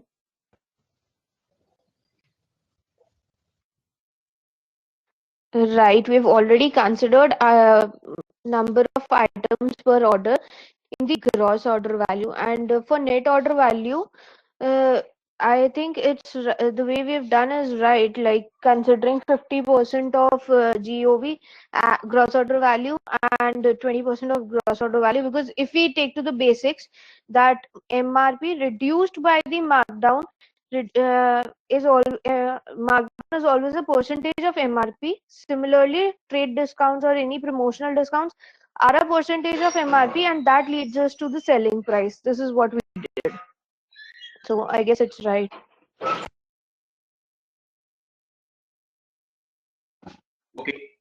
Okay, good. We're having this conversation. Okay, so this, I inserted this kind of, I would say, errors to go back to what? Our own thing, right?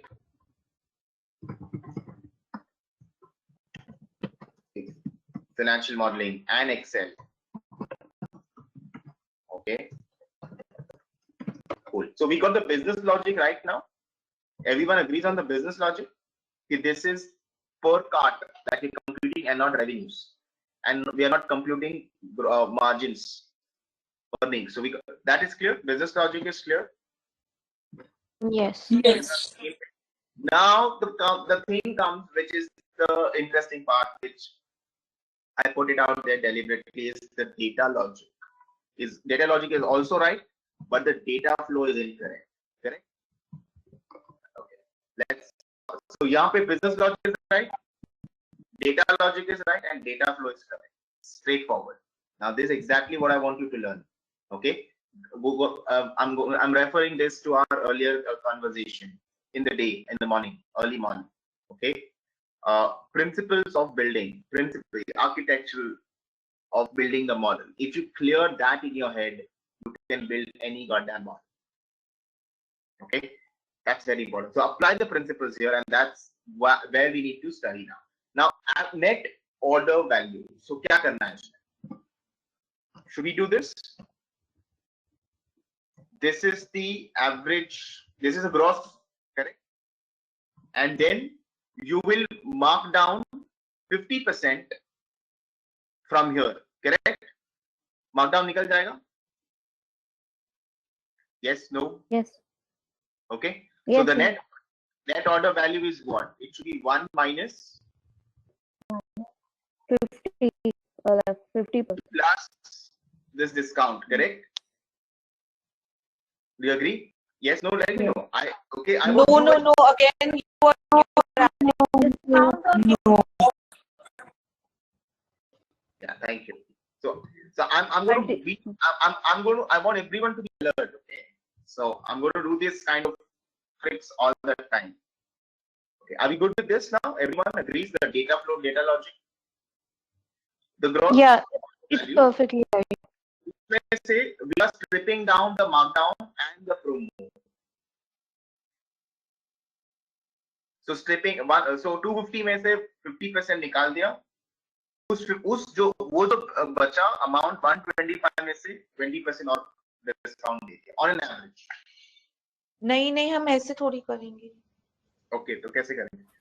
But Rajiv, average markdown and promotion won't go parallelly. Yeah, Devanshi, go ahead. Go ahead. It's okay. Please go ahead. It's fine.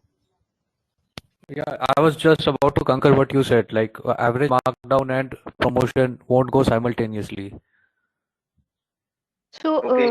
or would they? No, उसका मतलब क्या? What does that mean from a data flow, data logic perspective?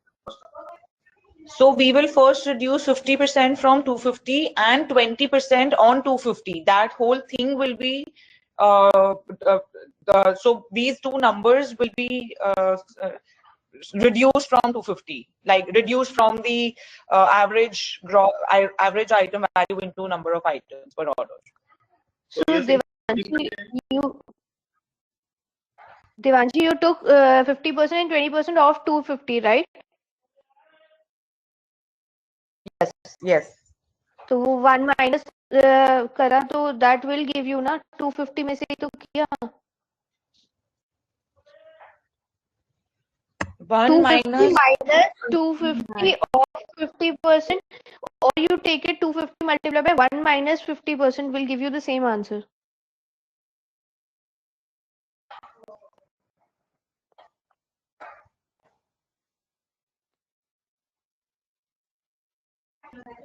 You are right. It's just a difference of formula. If we'll take it 250 minus 250 into 50%, or we take it 250 multiplied by 1 minus 50%, it gives us the same answer. Right, right. Only my way of putting out is a little different, I think. Right, right, right. Let's see what happens. Are we okay with the business logic? That's clear in our heads now. Data logic भी clear है. Data flow बिठाओ. Financial modeling is all about data flow. If Suryansh shares is going to be 100. Yeah, I don't know. I feel this is correct. Akanksha like explained me. So our logic is correct. I think the flow is also right. I'm just putting it in a different manner. So that's why I'm getting confused. Rajiv, I'm with Suryansh. I think it should be 100. Mine is also. Okay, बताओ. How?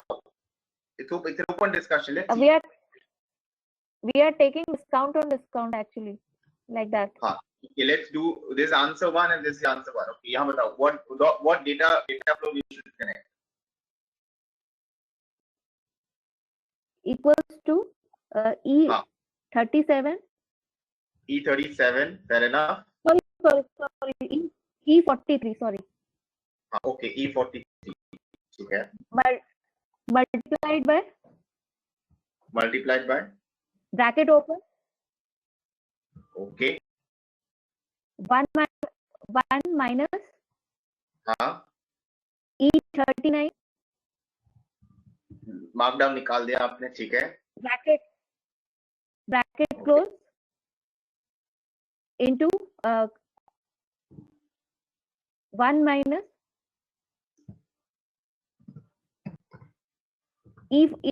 one minus E40.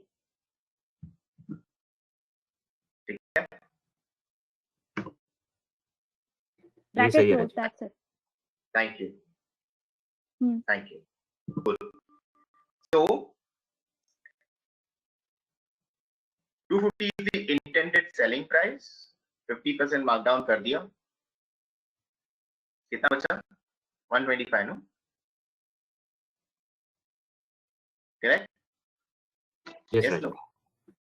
125 में से आप 20 minus कर दिया. कितना हुआ?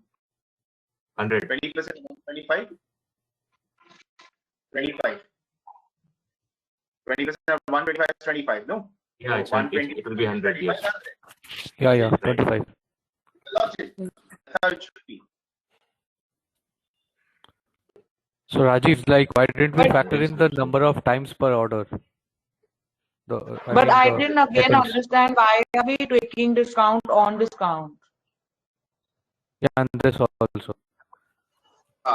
Okay. So here's the thing. First, now let me give you my correct stance. Okay. I'm with this number. Business logic is right.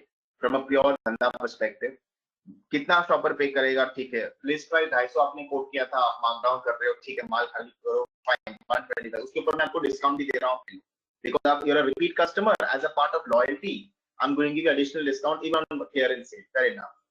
ठीक है. So I'm looking at a worst case scenario, very conservative revenue estimates. So 125 पे 20% discount I get 100. So 250 का list price, I'm getting it at 100.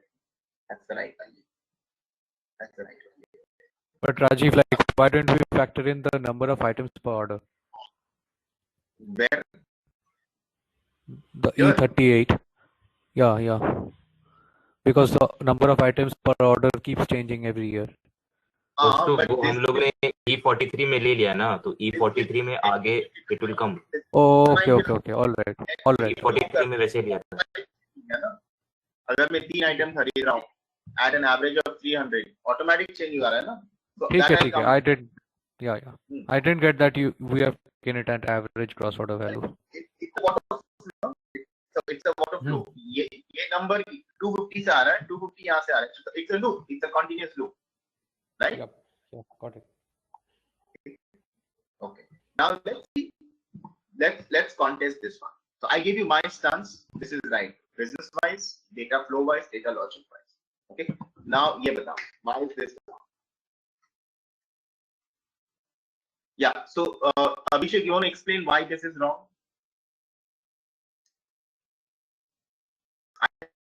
Raju, can I give you a live example for 100? Because yeah, please. So if you are buying a mobile for 10,000, so the company Which is the list. Yeah, I'm just giving a random number. So if you are buying a Samsung mobile for 10,000, the company gives out the mobile for 10,000 as MRP. So if you are buying this mobile on Amazon, so the markdown value of that mobile might be 20%. So it will come at 8,000. So if you are buying in a Republic Day sale or something, if you buy with the SBI card, so they will give you a 10% discount on SBI. Correct. So if you are buying on 10% discount, the discount will be given on the 8,000 after reducing the markdown value, not on the MRP. So your discount will be 800. Finally, the net value you are paying for the mobile is 7,200. Perfect. Not 9,000. Perfect. Is my understanding correct? That's right. Yeah, thank you. Cool. First up, Devanshi. Yeah, got it. That making sense? Rajiv, as Suryansh is mentioning in the chat, it's mathematically wrong. आपके पास 250 is your value, आप उसमें से फिर 70% reduce कर रहे हो, that is like आप clearance and point of sale जो discounted दोनों को combine करके कर रहे हो. I mean, one thing will apply at one point of time. आप एक बार clearance को apply करो, first you will apply the clearance, then you find out the cart value. From there you reduce whatever the promotion or discount you're getting. That will bring you to the net value. अगर पूरा ही करना है तो let's why make it so complex? सीधे clearance sale को 70% कर दो ना और कुछ दो ही मत. That's how I think. Mathematically wrong as in Priyansha, what is mathematically? As I'm saying, Rajiv, if you have to reduce it, like first you will reduce the clearance sale or maybe the promotion discount. It go in toto. आप पहले कोई भी एक चीज को reduce करो, then the balance, the subsequent जो value आएगी, उसपे से you will reduce the balance of the discount or like a markdown you're getting, right? I mean, अगर पूरे को ही करना है, then you can simply call it कि clearance sale is 70%. Then there's no point of taking the discount also, because one thing will apply like as you guys are saying कि one thing will be applied at one point of time. पहले या तो clearance को apply करो या पहले promotion को apply करो. Then further what you get the net value. From there you reduce the clearance or the promotion as the case may be. That's not how we think. I think he's correct. Actually, Both Rajiv, the I values agree. are calculated on gross values. Rajiv, actually, I agree with Abhishek. Actually, the way the formula has been put it is actually quite confusing. Even though the value is correct, but the formula is quite confusing. So, better it. Why didn't you refine it? It's good. Refine this. So, like, what I did. Please, Riya, continue. Yeah, please continue. No, please continue, Abhishek. No, I'm done. बोल दिया मुझे जो कहना था. I'm done. Please. नहीं, मेरा वही था, बस एक फॉर्मूला थोड़ा सा कंफ्यूजिंग लग रहा है. वैल्यू सही आ रही है, तो मैंने तो ब्रैकेट्स लगा दिए ताकि कंफ्यूजन ना हो.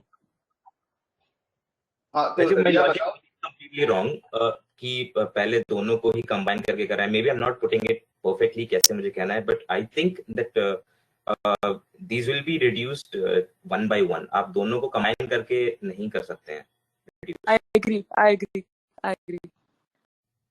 He's saying actually both the discounts are, if both the discounts are given on average gross order value, then they can take it directly 70%. Why to go step by step, 40 then 20? Directly Right. reduced by 70% since both the values are on the same, taken on the same base value. I guess Abhishek is confused because of the way the formula is placed, but the meaning and the answer would be the same if he'll use his own logic. Okay, so Abhishek, if you write the formula कैसे है? How Akansha, can you explain a bit? Maybe you're right. Yeah, I can just explain this. One thing Yeah, right. Right, if can you I take directly sorry, please. I'm saying if you take directly, since they 50 plus 20 equals to 70%, right? So if we are, that means we are paying only 30%. If you take out 30% of 250, it will come out to be 75 direct. No formula required for that. Huge formula. Directly reduce 30 1 minus 250 into 1 minus 70. You will get the answer. Yeah, right. That's what I'm saying. Shall I try explaining this, Rajiv?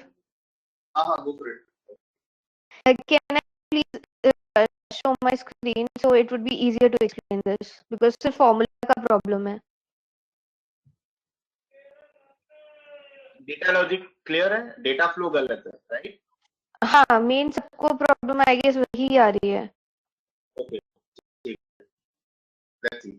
I made you the presenter. इसको थोड़ा data logic में भी problem है. हाँ, वो I guess if we'll go with the formula, it will be clear. Abhishek, can everyone please see my screen? Is it visible? Yes, Akansha. Abhishek, the way you're saying, so what we did, gross order value. I'll take it this way.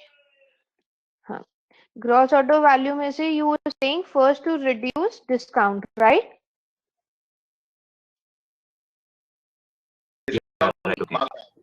Markdown तो पहले markdown को हाँ, ठीक है, तो पहले markdown लिया, ठीक है. This is what you said. Yeah, okay. ठीक है. After this you're saying ये value आई, इस पर हम ले, इसमें से we need to reduce 125 का 20%, right? This is what you're saying, correct? Yeah, right. ठीक है. If you continue it in one single formula, how would it go? E43 में से you've reduced this first, so can I just make it E43 multiply by 1 minus E39? E43 को bracket से बाहर ले ले, just to the mathematical logic. See, I'll do it again. E43 multiply by 1 minus E39. Okay. Similarly, for this, if I go E45 multiply by 1 minus E45. I guess I made some mistake. Sorry. It has to be 1 minus E40. ठीक है? बात वही है? Okay. So similarly, आपका जब यहाँ पे इतने से आ गया, so you can do it like this. Multiply by 1 minus your 20%.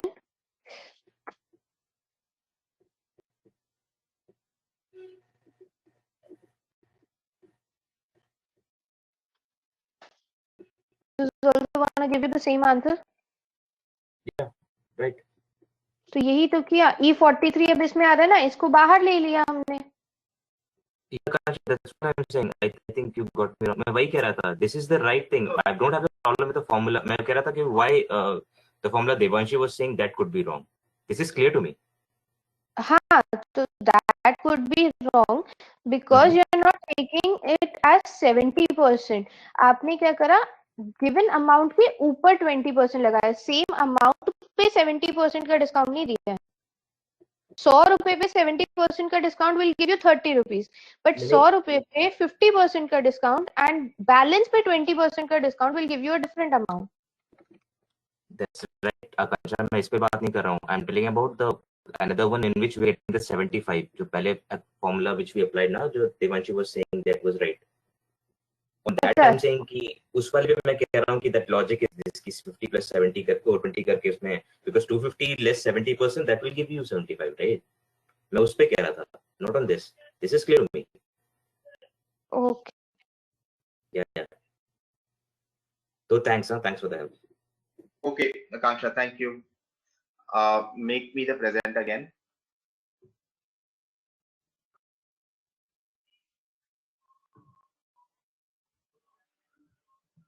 Done. Thank you. Okay, Akansha, thanks for it. Okay. So problem is first let's clarify what are we discussing? Are we discussing 100 or are we discussing 75? We are discussing disagreement on 75. That why 75 is wrong. Exactly. मैं उसी पे कह रहा था. That was my point. ठीक है. So you can further cleanse this formula. ठीक है. वो problem नहीं है. Okay.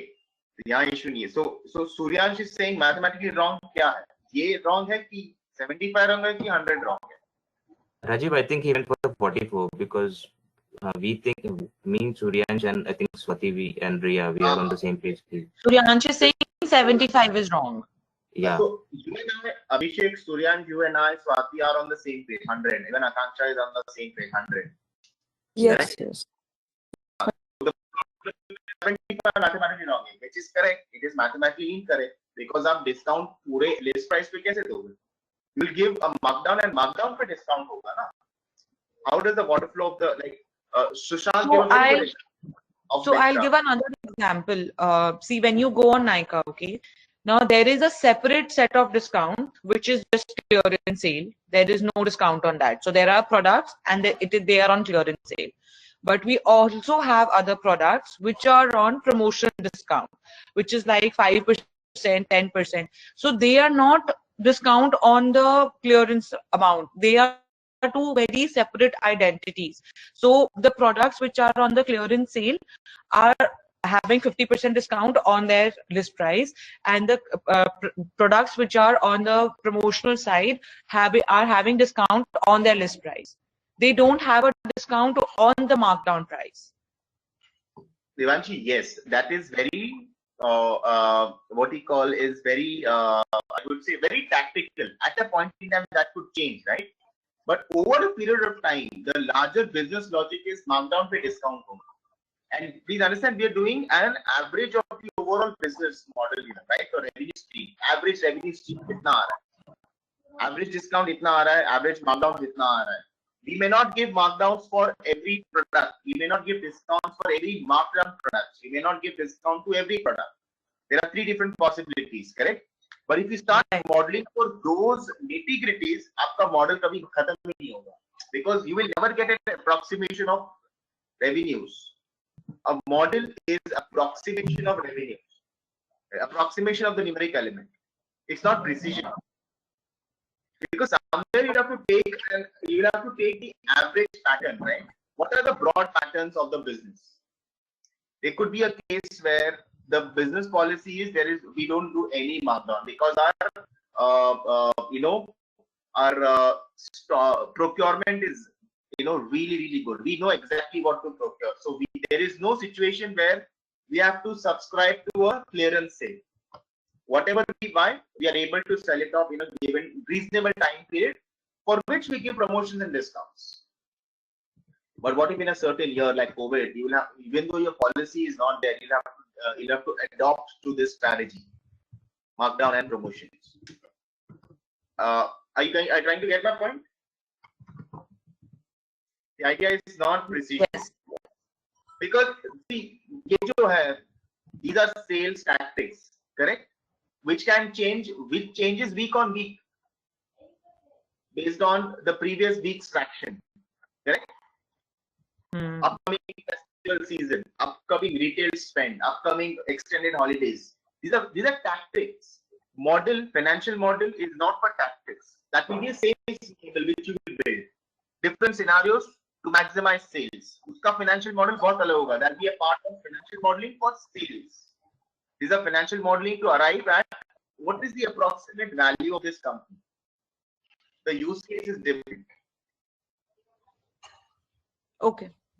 Is everyone with me? It's not only for Devanshi, but is everyone clear that the use case of the financial model right now that we are dealing with is to approximate what is the value of the business, roundabout value of the business.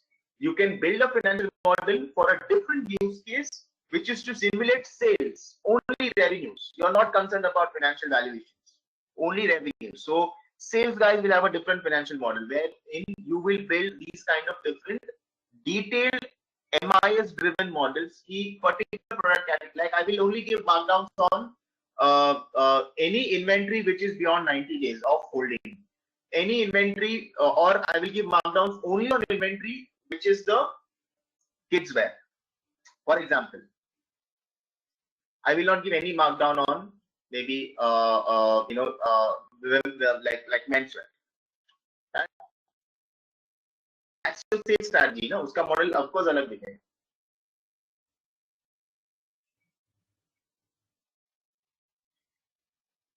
So, are we okay? Everyone sure about this? Everyone on the same page?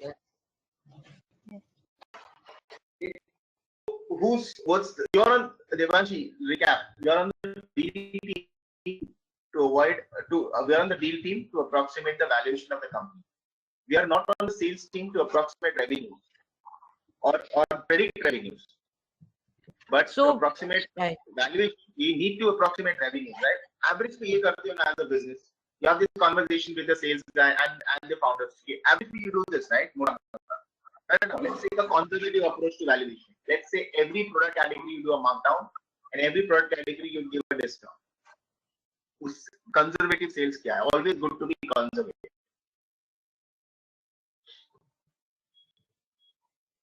Okay? If it overshoots, amazing, great, good for the business, good for the investor. If it overshoots.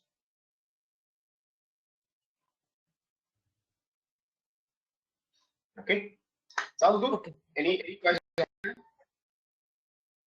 Everyone else now on the same page? Same page, business wise, data wise, data logic wise, data flow wise. Okay. Awesome. Now, what we do here. So, okay, let's plug in the actual values here. Okay. So it's your, batao, Abhishek. No, Devanshi. Let Devanshi speak now. Help us with the formula now, the data flow.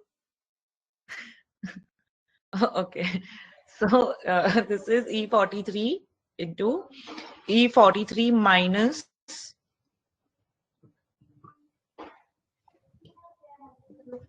One second.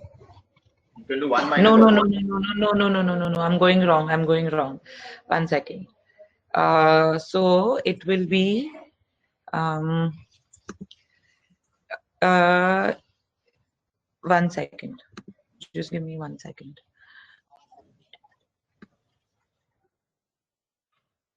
So it will be E43 into 1 minus 1 minus E39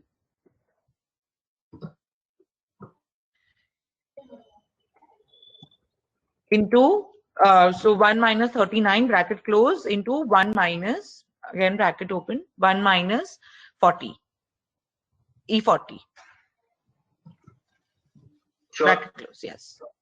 Business logic is clear. So from the list price of 240, the gross value, you are knocking down the markdown. आपको मिल गया. उस markdown से आपने और क्या minus किया? Promotion.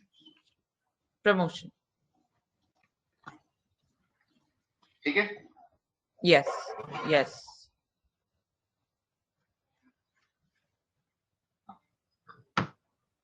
Sounds good? Everyone now? Yes. Okay. Now what we did here, gross order value. This is unit economics. We need to find what is one unit of sales looking like. 1 unit of sales, which is 1 cart for you, right? Gross level pay, net level pay, unit economics. We are not computing revenues. Say we are not factoring in the the total number of revenues. Total orders placed, yes. Orders placed. Okay. Sounds good. Unit economics kitna? Fair enough. Why is this important? Is because the question most of the investors ask is, can we maximize unit economics? How do we now tell me, how can you maximize unit economics? How can we maximize unit economics? Reducing the average markdown. Absolutely. Average promotion. Let's say and how will you average promotion? चलो promotion discount देना पड़ेगा. चलो ये भी कम हो सकता है. 15 हो सकता है. You keep maximizing unit economics. Correct? Average markdown कैसे कम हो सकता है? Based on data of what your consumption patterns are over a period of time, and gradually you retweak your procurement and supply chain. That's a business driver again. Your stocking, your sell-through rates, correct, and gradually you maximize your unit economics. We generally never ask this. So what this means is, if even your total number of customers stay the same, which is 18,000, but if you have maximized unit economics, you would have increased your revenue. Right? Does that make sense? So we optimize our supply chain as per the cycles. You're optimizing unit economics by multiple ways. One of the ways is reduce markdown. How to reduce markdown? Fair enough. Let's look at the inventory. Reduce promotion. Okay, how can we do this? Correct? Are there loyal customers? Can we reduce the commissions there? Correct? Those kind of things, right? Everyone with me on this?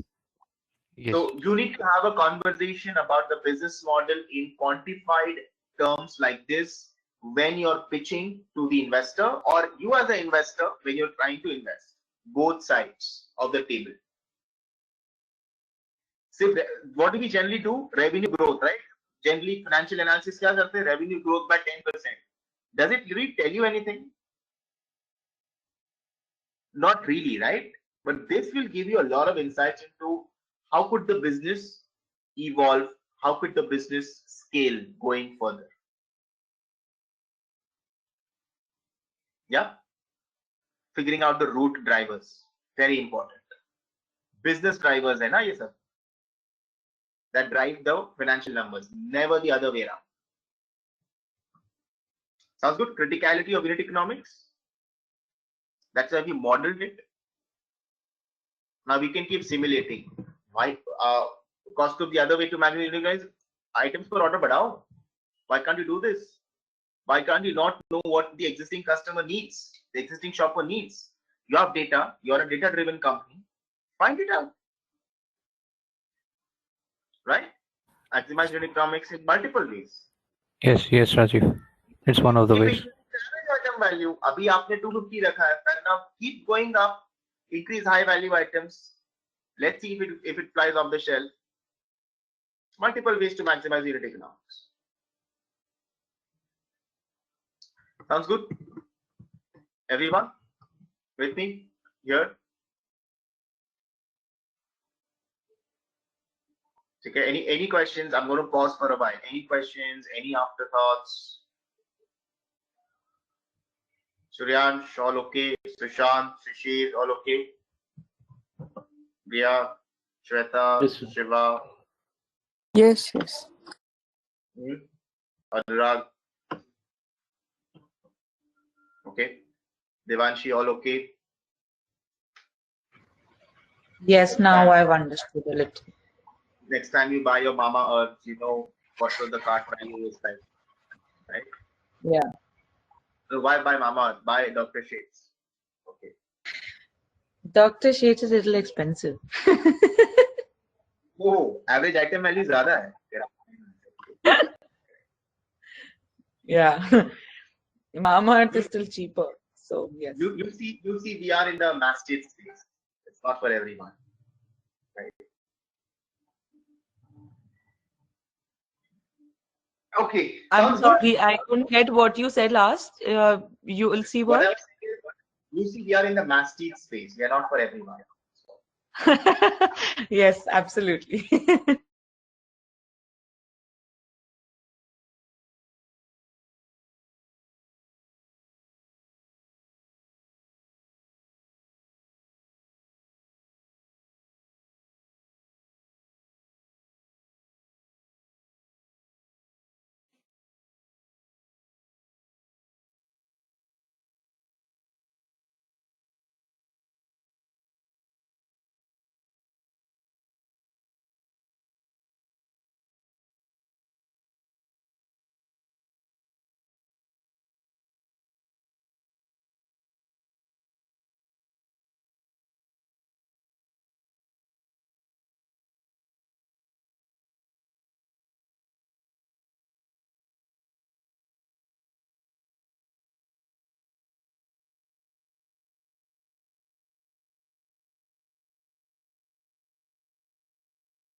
All right.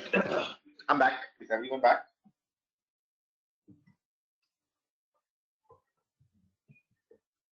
Yes, sir. Yes. Cool. All right, let's continue.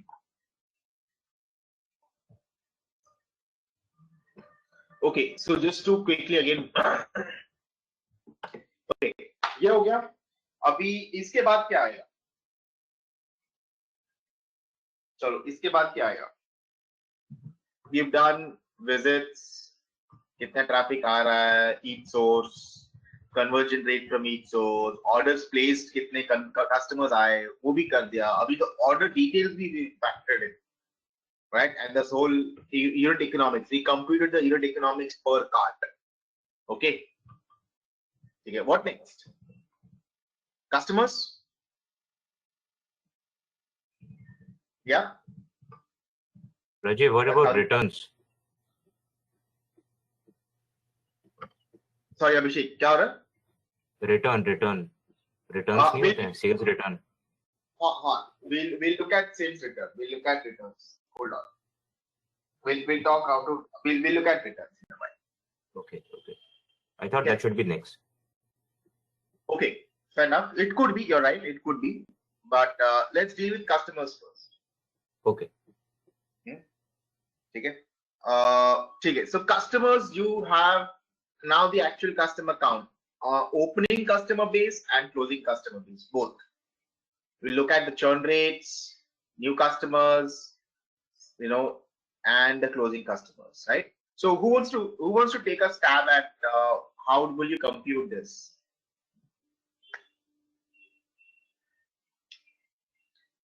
I'll give you controlling rights. Who wants to take? I'll give you remote control rights. Who's going to take that? Abhishek, will you? Possible? Kaustubh, do you volunteer? Shishir?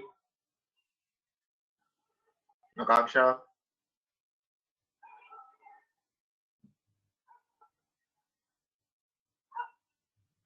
Sure, shall I try? Okay, cool. Thank you. I'm giving you remote control. Very cool. Okay. Yeah. Yes.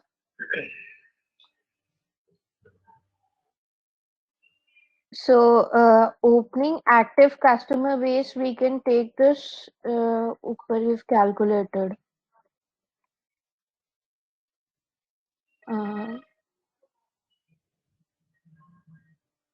I guess this should be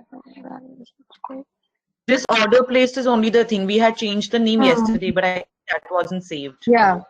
You're looking for that. Yes. Yes. So, shall I place formulas, Rajiv? Yeah, go for it. Akansha, go for it.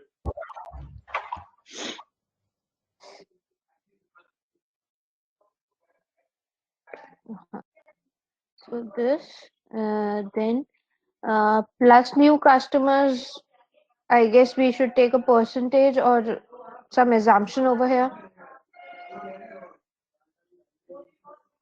Because calculating new additions is not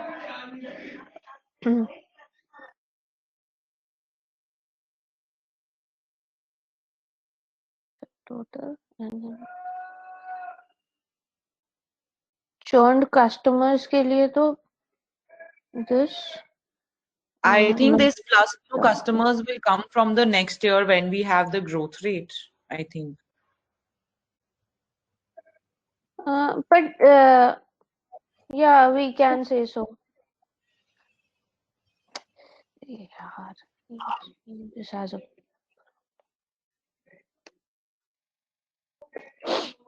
so if we consider this 0 equal to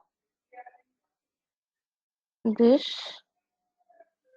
plus this minus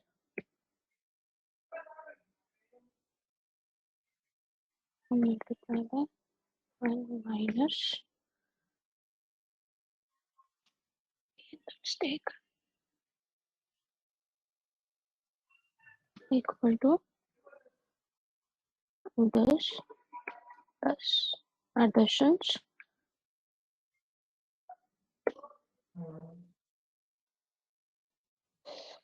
Oh, You add the active customer plus new customer. That's it. यार मेरी ना laptop बार बार hang हो रहा है तो कुछ press कर रही हूँ प्रेस कुछ और हो रहा है सॉरी फॉर दिस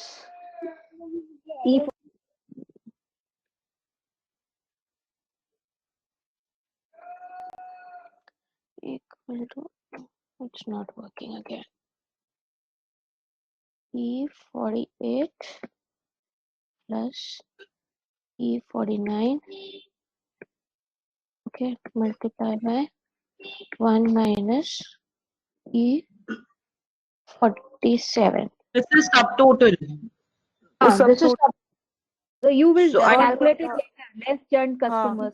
अच्छा दो number चर्न यही निकाल दिया मैंने राइट राइट राइट सही कह रहे हो आप लोग ये यहाँ आया चर्न रेट यहाँ आया it should be this multiply by 25% then less. and last में equal to this E50 minus I guess this Rajiv done. Done. Okay, let's see. Walk us through. Okay, so I have taken the opening active customer base as we calculated above the total orders placed. These are the total number of customers we considered above. So this, and as we do not find any new additions this year, so I just took it as 0 as of now. This is the subtotal, which is the total active opening active customers plus the new customer base. Of this, and out of this, I reduced 25% of the total customers which we consider. दूध में गरम कर लूंगी कोई बात नहीं Devanshi, can you please? I'm really sorry. I didn't realize I was not on mute. No, no problem. So churned customers I calculated from the subtotal multiply by the 25%, that is the churn rate, and reducing the churn rate from the subtotal gives me the closing customer value, which will again be the opening customer value for next year. Akansha, actually, I have a doubt. Why have you taken 18,000 as an opening active customer base? Like it can be the customer base also, right? Can it See, yeah, we can say those. In that case, yeah, you're right, right. So we should do it like this. Yes, you're right. If we have considered this as a startup year, then new customers may it should come as 18,000. Right. Okay. Cool. Any questions there? Scroll up, Akansha. Any questions? Others? Yeah, I think you did it first correct, 18,000, because we do not know whether the customers are old or new. No, Swati, she is right because it's the startup year, so we cannot have any opening values. I noticed that. Exactly. Written startup year, correct.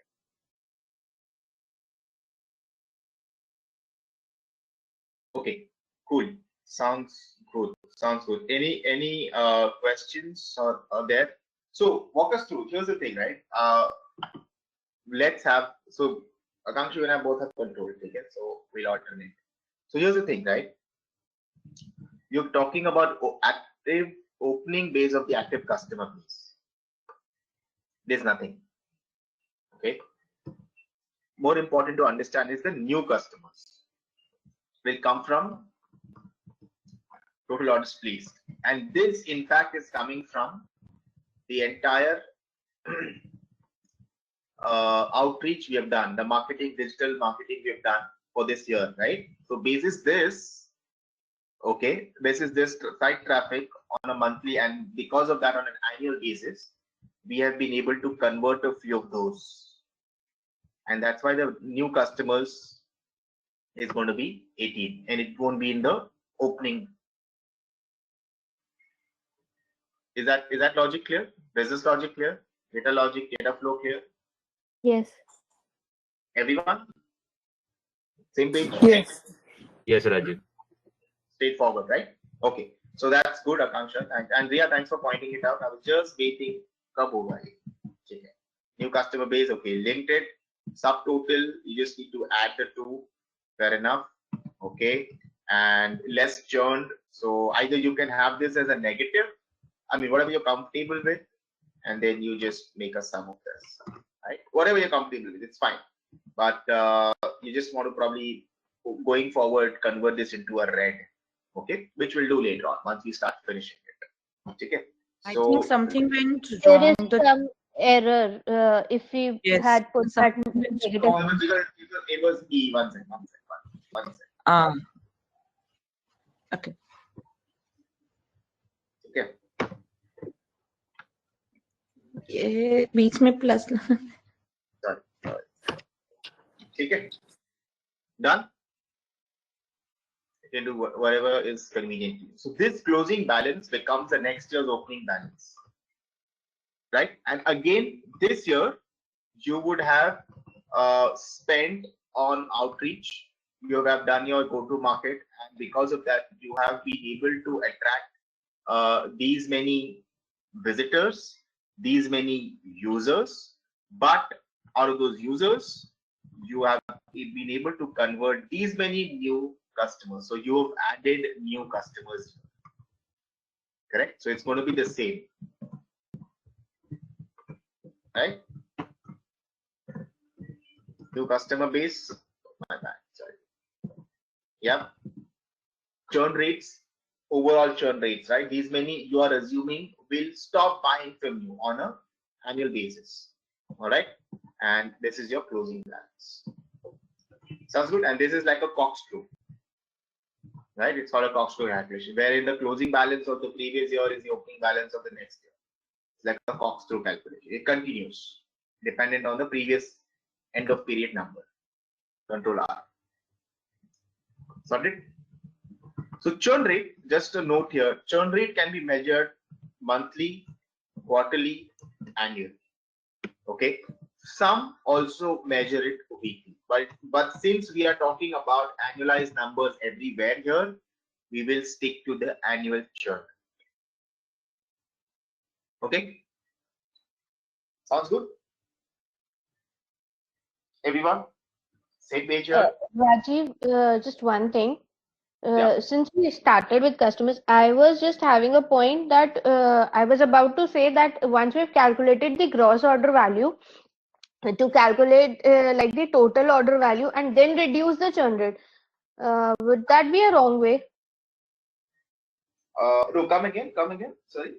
The net order value which we calculated above, multiply by that with the total order value and then reach out to the churn. Matlab, you have used the format where we are first calculating these customers. I was having in my mind to first calculate the total order value, multiplying net order value, multiply by the orders placed, and then reduce the churn rate, reach out to this churn rate figure. Can do it. There is nothing wrong in it. That's a different architecture. Nothing wrong with it. It will give you the same result. But what happens is, again, just as here we ask the question, right? How can we maximize unit economics? Here the question is, okay, how can we minimize churn rates? Or in other words, how can we maximize retention rates? So you want to keep looking at different scenarios. What if my second year churn rate, because I improve my product, because I'm able to monetize on my data that I've gathered, I have reduced my churn rate to 20%. What happens to my closing customer base? So you can, it's a simulator. It's a scenario manager within a scenario. It gives you that, route drivers. So instead of having 13,000 customers, now I have 31,000 customers. If I reduce my churn rate by 5 percentage points, right? Does that give me 11,000 increase of my customer base, which is wow. And then can I maximize unit economics? And what impact does it have on my total revenues? So you're looking at the driver of a driver of a driver, root inputs. Remember, you have to assumptions engine is about inputs. It helps you build different scenarios, and thereby you start asking more questions. Okay, how can I do this? How can I do that? This is the output. Okay, so a model in a deal room with the deal team during negotiation, these things are actually done. Okay, let's say if the churn rate goes 20, what happens to the end valuation? Pre-money or post-money? Okay, sounds good. What can you do as a founder? Tell me, to minimize churn rates. Why do we have a churn rate of 25%? Whereas a similar company in the similar category is going at about 19%. Or you're better than the competition. They're at 30%, you're at 25%. Is there something wrong that you're doing? What's happening? What good or wrong are you doing? Right or wrong things are you doing? You get this? That's how negotiations happen, and valuation happens basis those conversations, not the model alone. Model is just the starting point of the negotiation. It's not the end point of it. Okay, it aids conversations and negotiations. So you need to be able to build a model, the architecture of the model in such a way that every moving part can you play around real time. Okay. Okay. Got it. Okay. You get it, Akansha. Also, the other way is, I know this is an extended response, but still, bear with me.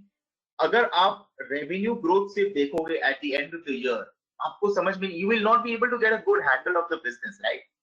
Versus if you see कितने customers आए थे, कितने गए, कितने रहे, कितना average spend किया, ये कैसे हम improve कर सकते? It's more of decision making. With my manner, we won't be able to focus on the customers completely. And in this way, we can see how many we are increasing and how much churn rate is being reduced. Right. Correct. Correct. So the idea here is again to focus on granular drivers. Okay, focus on the granular drivers. What are those granular drivers? Okay, root drivers. Okay. Everyone now? All clear? Okay.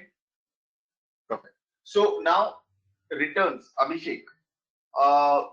Generally, coming to your question, returns, sales returns. Now, generally we do not look at we don't model for returns. Okay. Because if you start modeling for returns in the valuation use case, this is the valuation use case, right? Then maybe you should not be looking at that business.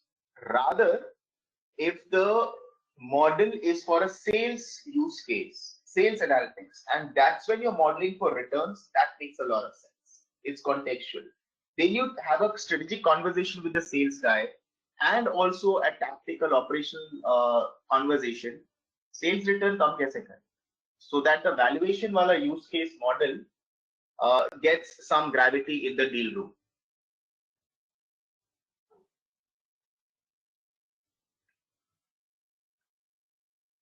That's okay, Rajiv, but your revenues are affected by the sales return. How do you tackle that? That's again, I said, Abhishek, it's not captured in the valuation tab. It's captured in the sales analytics tab. See, that's why I said sometime earlier, right? The use case of the financial model keeps changing. The use case, okay, different use case, different model. Similar to this model, right? Where we're discussing the average order value kaise maximize kare yahan. Correct? Markdowns किस category को देना चाहिए. All this is a part of the sales model. Financial model for sales. Returns भी वहाँ पे model होगा. And so would be the detailed social media plan. Which one's working, which one's not working. All of that gets pulled in to the valuation model. Right? Inputs from them. Right? So Abhishek, here's the thing. That's one part of my response. The second part of my response is, if you're modeling for sales return in a valuation model, then don't you think fundamentally there is something wrong with that business model that you're trying to invest in or trying to advise to raise capital? Which means you're talking of sales return upwards of 10%, 15%, which is phenomenally high, correct? Anything above 5 to 7% is phenomenally high sales return. Yeah. Rajiv, yes, getting it. Correct. So you are then modeling for a leakage. So you're not modeling for what the value lies. You're modeling for leakage. That's a functional model. Here we're looking at all functions put together. What could be the approximate value if you were to be a part of this? Okay, Rajiv, understood. And Abhishek, also to your question, sales return, if we start plugging in or start solving for, indirectly you're asking maximizing unit economics, right? In some sense, because cart value will keep increasing. Net cart value, right? You don't have to give those any refunds. Okay. So that's how we've done it. So all the deals that I've done, like 16 odd deals that I've done, sales return we've never modeled. 5% of the revenue, right? Just chuck it. Max. Let's look at the bigger picture.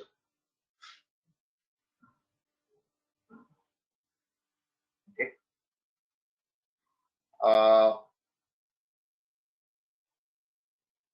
Okay. Super. Any other questions?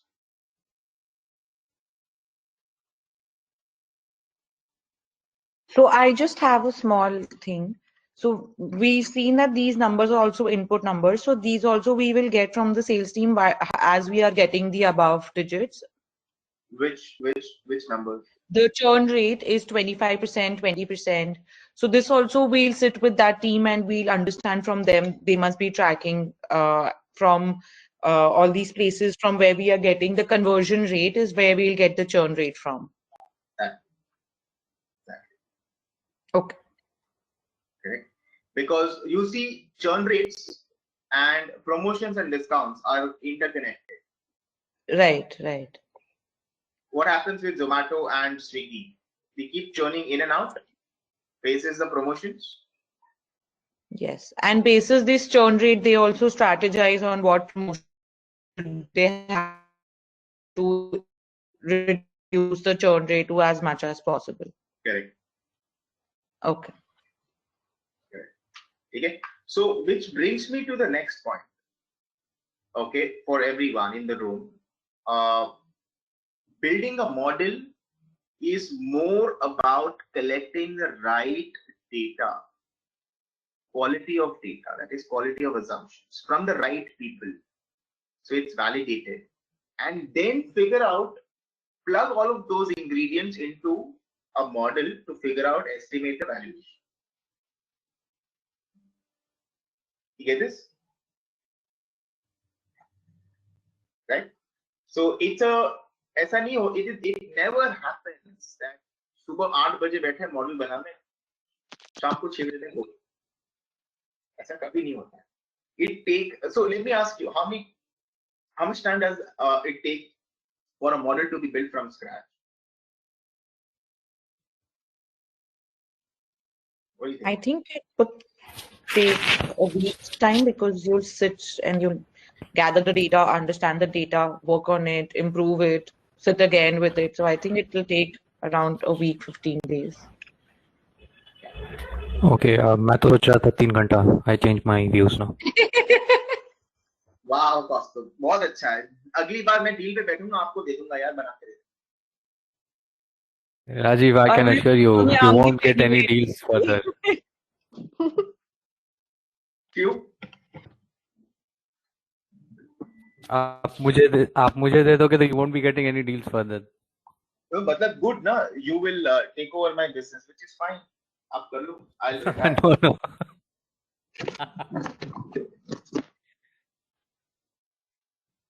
Correct. So ऐसा नहीं होता. So let's again get expectation setting. Let's get the reality check. Okay, real world. It takes anywhere between 2 weeks to a month's time to get a model that is first, which is first version that you can share with the team, because you'll have to dig so much in detail about that business model. You have to go back and forth. Why do you think bankers keep traveling? Just for fun? The answer is no. They go to validate and collect data. They go and validate and their hypothesis, their hunch, right? Their hunch is, I don't think churn rate is 25%. It's much higher. Let's go and validate, right? That's the hunch. So go and validate it. Okay. So and by the way, financial modeling is one of the most interesting skill sets to have on your resume and in your life, because you go beyond the numbers actually. Okay, you start quantifying things. Okay, so keep that in mind. It's not an 8 to 6 job, it's like a good 1 month's work. Okay, the pitch deck and the model all put together. Okay, sounds good. Does that give you, does that make you happy? Kaustubh, 1 महीना से model पे काम करना है. I'm not happy, but I'm convinced. Why not happy? I think it should be happy, because you go, anyway, that's, you can't escape it. Okay, all right, sounds good. Let's go to the next. Okay, but before that, I mean, there are other elements to it, like marketing expenses. Let's go to marketing expenses. Okay, we will finish the assumptions engine. Do you realize the assumptions engine, I told you, takes a lot of time, and it is taking a lot of time, right? A good 80-90% is assumptions engine. The rest is just connections, linkages. Okay. Now, marketing expenses. Okay, let's start modeling now the cost. Okay, revenue के drivers हमने सारे factor कर लिए, correct? Bit by bit, from visitors to conversion to average order value to churn rates to customer count. ठीक है, order space तक आ गया, fair enough? Now we will look at cost. Okay, marketing. So variable, we look at the variable expenses, right? All your email, all your these are all marketing expenses, right? That we saw. Visitors कहाँ से आ रहे हैं, source of your traffic. Okay, all of this is variable. Okay, so we'll compute only the variable expenses, which is cost per click. Everyone understands CPC, right? Cost per click. That's what you will pay to the digital marketing agency, correct? Yes, Rajiv. Okay. Again, you'll get this from when you get an RFQ, request for quotation, proposal from the digital marketing team or your in-house marketing team, or one of your co-founders or the promoter team is a marketer. So your CMO, gets this data. Fair enough. What are your CPCs like? Affiliates, cost per click, all of it. I take the average of it. Okay. What should come next is order fulfillment. Okay. So what we'll do is we will take this as the last discussion point for today, after which I want to run you through something else. Okay. And I'll tell you what. Okay. Order fulfillment. What do you think is order fulfillment? Let's first get that straight. What do you think is order fulfillment? Can you give me examples of order fulfillment? Expenses which the company incurs just to meet out the order requirements. Like for Amazon, they the order which we make, so they have to first collect the order from the company's place and then deliver it to our place. So all those delivery expenses which the company makes. Okay, Anansha, I hear you. What else?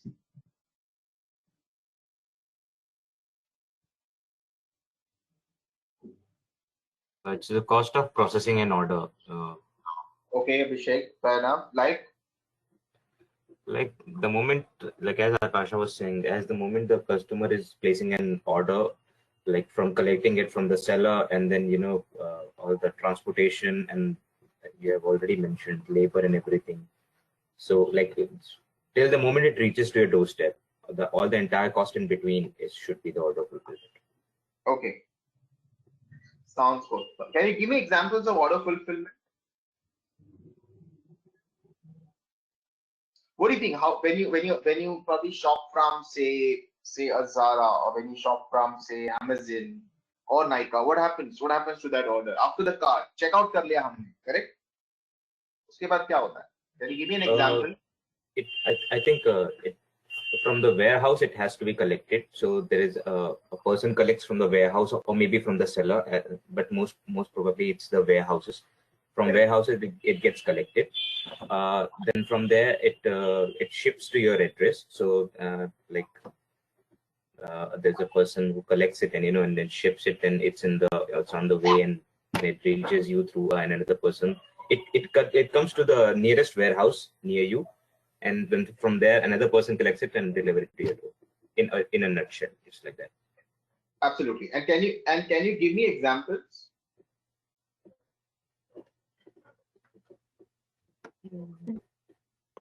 Delivery person's expenses, the person who will be looking after these deliveries, and packaging expenses for the orders. Delivery charges. Okay. So let me help you. Okay. Help you visualize. So okay.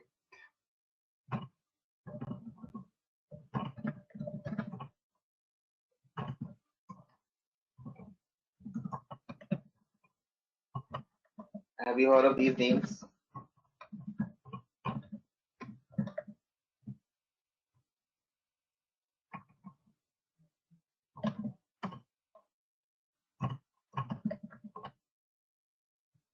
Yep.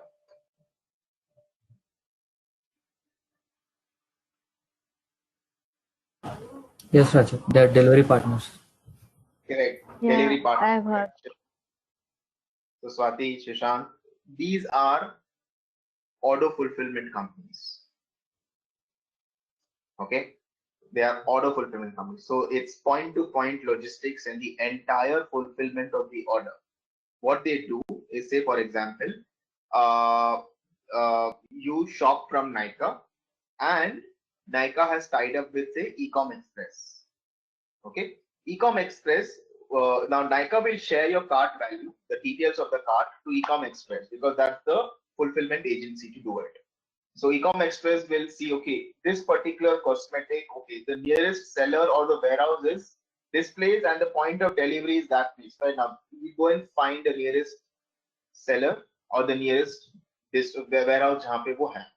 He'll pick it up, create a warehouse receipt, okay, and give one receipt to the brand, which is Nykaa, okay, and keep one receipt with itself, one receipt to the warehouse, and the other receipt he comes to your place, delivers it. He also gives you the update. Nykaa gives you the update, right? Order picked up, order shipped, order packed, ready for pack, out for delivery, delivered. वो पूरा update, real time update, the tech back, the technology spine of this Express Bees or Ecom Express will, that's where it will happen. We'll keep giving out these kind of updates. It comes to your, they take your electronic signature, OTP मांगता है कभी, correct? And correct, sometimes it happens. Sign kiya electronic on the device or OTP, then that is what is your delivery receipt. The delivery receipt is then given back to the warehouse or the seller and the Nykaa guy. Okay, which confirms the order pick up हुआ था and order fulfill हो गया. It's been delivered. Okay, now that's one way, and basis which now what happens is, in case you don't like the returns, you don't like the product, you call for a return. Abhishek, this is where sales return starts. Okay, that's why we don't factor that in the revenue. We factor that in some way here. Okay, so sales return, you call for the sales return, the same delivery guy comes, picks it up, or the Ecom Express guy comes, picks it up, confirms the order has been picked up, the parcel has been picked up, drops it back to the warehouse or the seller where it was, reverses the warehouse receipt, and gives the confirmation back to the brand. And once the brand receives, okay, order has been picked up and stored back to the warehouse and the seller, it's in good condition, your refund payment starts, your refund process starts, and then you keep getting an update, right? You've been through this process. I've been through this process multiple times, right? All of us would have been ordered from, Amazon or anyone else. This entire mechanics of once the e-commerce company has booked the order, which means cart value has been swiped, the journey of the order fulfillment company starts. Anyone. As volumes, so now most e-commerce companies prefer to outsource it because there is too much investment in technology, there's too much investment in logistics, there's too much investment in on the other operational aspects of it. Let's keep it that way. So they outsource it to specialized companies like this. Once the volume increases a lot, that's when companies like Flipkart set up their own in-house order fulfillment called eCart, and so does Amazon, right? So Amazon Prime actually in its heydays was the in-house order fulfillment company of Amazon. That's why you pay a premium to Amazon Prime, right? That's nothing but to take care of the freight and the labor. So technically you've bought a logistics service from Amazon using Amazon Prime, same day delivery or 1 day delivery, right? And free returns. Sounds good? Are we all good? So e-com is powered, and we see individual investment in delivery, e-com Express, Express Bees, Dunzo, and many others, right? When you look at those companies and you look at the e-commerce companies, you can now connect the dots, hopefully. Does that make sense? Does that give you more clarity, better understanding? Yes, Rajiv. Okay. So yeah, Abhishek, you did summarize it really well, but yeah, sounds good. Everyone on the same. Yes. Yes. Okay. So this is a purely variable cost. Only if there are orders, they will do the fulfillment. Okay. So you pay for the freight or the shipping per order, and you pay for the labor, the handling, the guy who comes and delivers. Okay. What is the technology shift happening in order fulfillment? Autonomous, contactless, okay, non-human or non-human deliveries. That is what Amazon is looking to roll out commercially. It has already commercially rolled out in a few places. Okay. So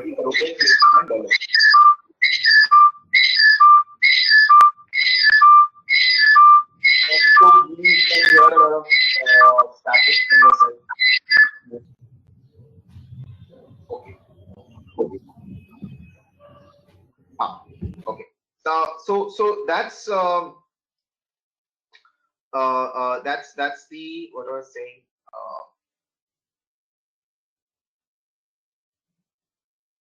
I just lost track. What was I saying? Shit, sorry.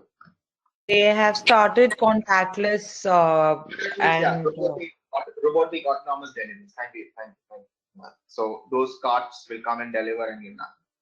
Okay. Drone delivery is one way of next generation order fulfillment. So if you're analyzing an e-commerce company or a platform play, you also have to think through uska order delivery kaise hoga. Will it be a good mix of human labor, the conventional order fulfillment like Express Bees, or a drone, or a mix of the two, or a robotic, surface robots, autonomous vehicles doing it. Okay, or a mix of the two, and accordingly your cost will change. Accordingly your price point will change. Perhaps accordingly your churn rate will change because that's now your value proposition to the customer. Okay, probably your order value increases, correct, and your unit economics expands or improves. Right? So platform play, that's the beauty of a platform play. You start with one product category, but you end up analyzing and modeling to make a decision, multiple other touch points, technology, different ways of doing it, different kinds of technology applicable, right? Your own tech spend, all of these things. Sounds good? You get a good understanding of this now? Rajiv, you actually gave the example of like the Amazon is adopting like contactless delivering methods, but it is just like for a period of time, right? जब तक Covid है तभी तक रहेगा ना, उसके बाद थोड़ा ना वो अगर आप Amazon का टेक स्टैक देखोगे and their product vision देखोगे, they want to get into autonomous robotic delivery, whether COVID or no COVID. They were anyways testing it before COVID became a pandemic. They had started testing the drone delivery also way earlier than COVID came in the picture. That anyways is going to happen. Okay, thank you so much. Okay. Now in India, drone delivery, so the Drone Federation of India, I will share something, right? They have laid down details on drone deliveries, policy guidelines on drone delivery, because it is governed by DGC. So as the front, my point now is, as a mainstream front end finance on the deal team, you should be aware about all these things. That's why that's when you're able to have a very good conversation with a lot of gravity with the rest of the folks on your deal team, and thus being able to help them decide why should you be investing or why should I be raising capital, right? Does that make sense? A lot of these things are beyond the numbers, which ultimately will be reflecting in the numbers. So you need to look at those lead indicators of business drivers again. That's what you'll be paid for, front end. Cool. Any questions? Does that help? As I keep telling you, read. Pick up industry and read. Talk. Attend seminars. Attend industry events. A lot of industry expos happen online now. Attend those. Right. Okay. Cool. Should we move ahead? All good. This is the last thing I wanted to cover from a modeling perspective. After which I have a small assignment cut out for you through the week. Should we go into that? Yes, but I just have a small question. Yeah. So while we are doing as per we've done with our assumptions, but will in this expenses, will we not consider the percentage of commission that Dr. Seth will be paying for all the affiliates? Will that also not come under the assumptions? So we have not finished the assumptions engine yet. Okay. Sorry. Okay. Yeah, I just said we'll stop here because the rest of them will get somewhere now. That's right. Okay. Sorry, I am misunderstood. And I don't want, again, I'm okay to continue, but I think this is good enough for you to churn, digest, ruminate for the rest of the week. It's not an overload, right? You okay? Yes. Rajiv, for financial models, just wanted to know one thing. Like I have chosen investment banking as one of my industry, and I've been reading about certain things. So, if we go on to that, so they will be preparing financial models for others to invest in different companies, right? If investment banking का अपना तो कोई एक separate model, I don't know. Acha, so your industry choice is in the investment banking. Okay, so here's the thing, right? Invest within. See, you have to choose your industry very smartly. Okay, so you have to balance the smartness and your interest both. Abhi, ask yourself: will there be M&A? Will there be venture capital investments? Will there be PE investments? Will there be leverage buyouts in the investment banking industry as much as the other industries? No, there'll be more in the other industries. Correct. Within FIG, there'll be more on the banks. There'll be more for insurance. There'll be more for reinsurance. There'll be more for broker dealers. Correct. But not They'll as just much. be acting as a medium for all these. Correct. And most investment banking, okay, but it's a people. So if say for example, the last, can I give you another example? I'll give you an example of an IB deal which happened long time ago, and I was a part of that as an employee. Okay, not as an advisor. Salman Smith Barney. Heard of that? Salman Brothers. Anyone heard of Salman Brothers? Yes. Salman Brothers merged into Smith Barney, correct? And Salman Smith Barney ultimately got acquired by Citi, a Travelers Group. Why? Because they want to get into the advisory business. They wanted to strengthen the advisory business. Now, such deals happen once in probably 2 decades or 3 decades.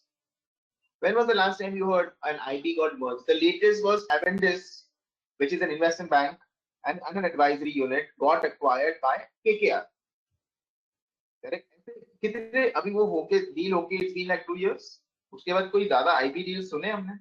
Deals in the IB space, but we have heard there are many deals which have happened in the fintech space. Banks acquiring payment gateways, payment gateway acquiring another payment gateway. Correct? Like PayU Money, CTS. Correct? Etc. And all there are many things going on that space. So smartly choose industries where you think there is going to be a good volume of transactions that can happen. Transactions of any nature. M&A, PE, restructuring, recap, LBO, which whatever.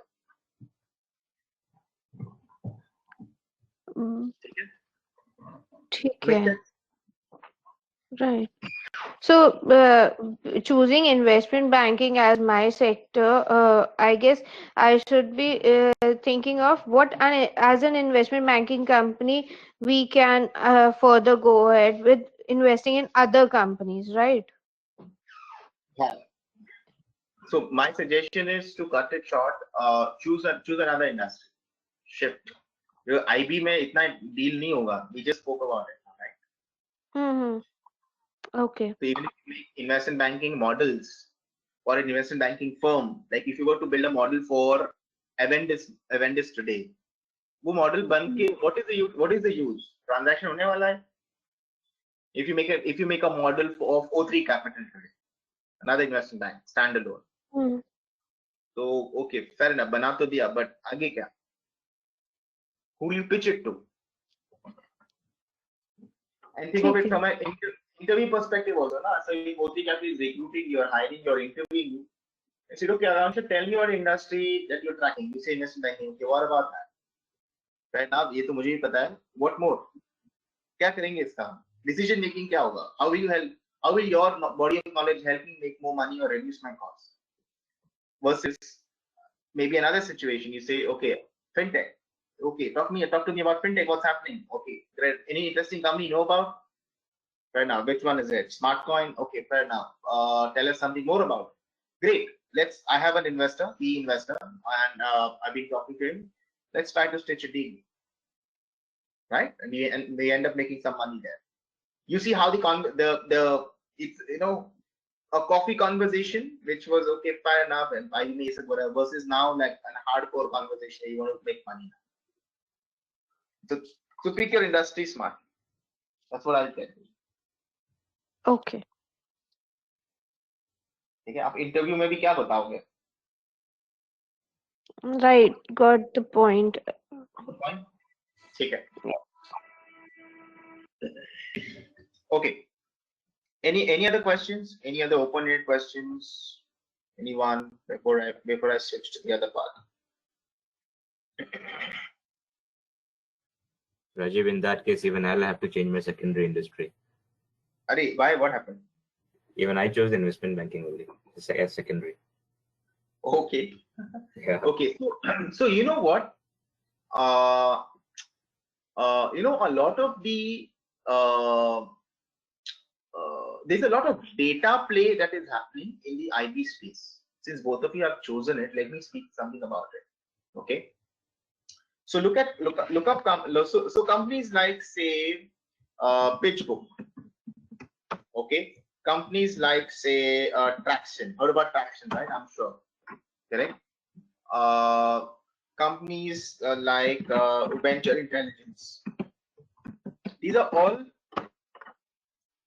okay. Companies like say okay. I'm going to take a very odd example, but yeah, I mean it's still relevant. DVD Suite. Okay. So these are especially PitchBook and Traction. These are new age data-driven companies, database companies, analytics companies that cover a lot of data that is useful for investment banks to help in valuing companies, valuing targets. Okay, so these are interesting targets for IBs to buy. But if you want to get into that space, you are actually dealing fintech for databases. You are not in the IB space. You get my point? Although it adds value to the IB industry, like an O3 Capital can go and buy a strategic stake in Traction, right? So they get access to all the data and the databases. Instead of subscribing, they can buy this company out and grow this company. Correct? Is that making sense? Abhishek, Akanksha, could you relate to what I'm saying? Yes, Rajiv. Getting it. Yes. So, but those are few and far. Correct? So, आपको सोचना है. So, Abhishek, I don't know, which is your primary industry, Abhishek? Auto, Rajiv. Automotive. Oh, lovely. Cool. Automotives. Yeah. Fair enough. So, automotives means, sounds good. And Akansha, what's your primary industry? Artificial intelligence in tech. Again, that's not an industry, that's technology, right? It's one Huh, tech. right, tech. Yeah, I think Part- we spoke about. Yes. Okay. Sounds good. Any other questions where I can help you? So, Rajiv, if we like I or Abhishek are trying to enter into an investment banking, so I guess we should be having a good hold over two such industries which can add a value to an investment banking, right? True. Absolutely.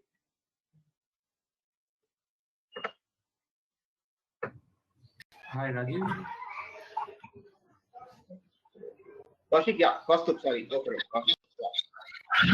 Yeah, I was just asking that is it possible for me to change my secondary industry?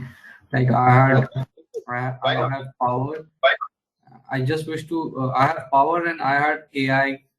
The AI bit is a bit fragmented. Like you just said to Akansha that it's not an industry, it's technology. So even I was confused. So I wish to switch to pharma, like my secondary industry. And you can talk about AI in pharma and AI in power. Okay. Right?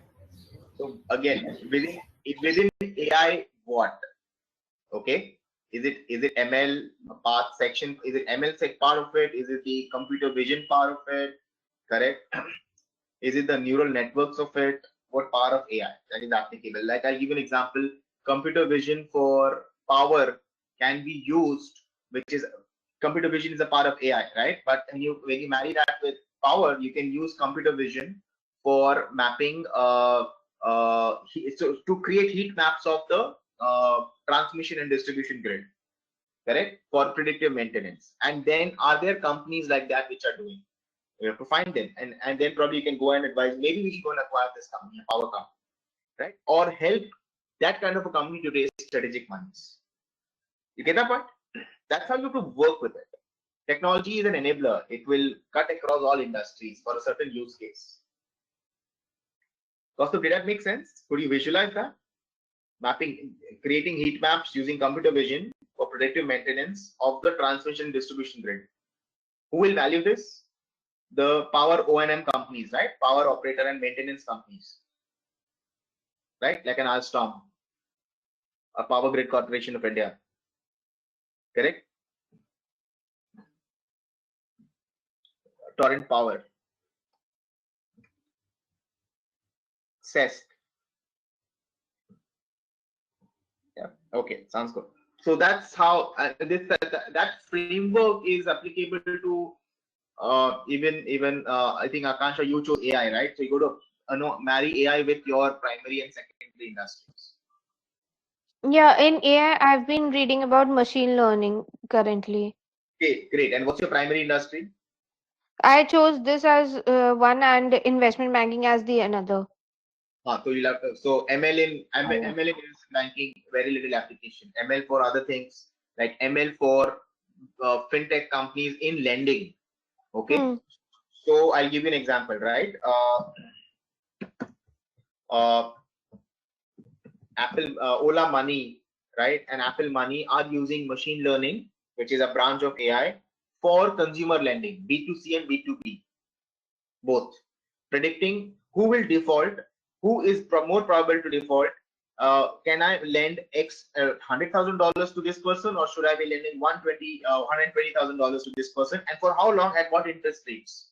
Instead of a credit score, a debt rating model that typically people borrow from Experian or Equifax or FICO scores, or maybe an S&P or anything else.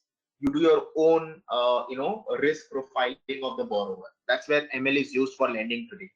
You see how the application changes now, right? And Apple and financials, Apple, these are going to be the next generation biggest banks. It's not going to be the HSBCs of the world,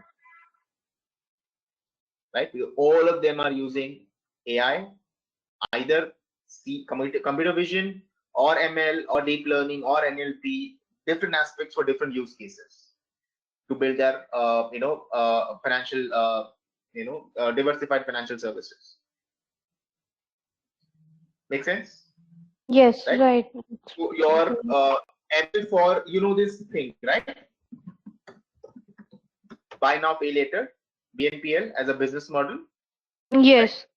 So BNPL कैसे होता है? It's based on machine learning, right? You cannot blindly allow anyone to buy and pay later, right? You have to profile, do some number crunching on it. Yeah, they prepare certain databases for this. Correct. But वो database में से raw data आएगा. You'll have to ultimately run your ML on it, right? Which is intelligence. Right. Okay. So that's how you have to apply your technology thing. Okay. Unless you are creating the next Julia. You know what Julia is, right? Yeah. No. I think it's a programming language. Like I heard it. It's a programming language. Thank you. Who was that? Sorry. Swati? Was that Ria. Yeah. I just someone told me like it's a programming language, that's it. It's one of the newest programming languages designed specifically for AI, applications of AI. Correct? So your Facebook prediction, Ola Money and Apple prediction is actually built on Julia.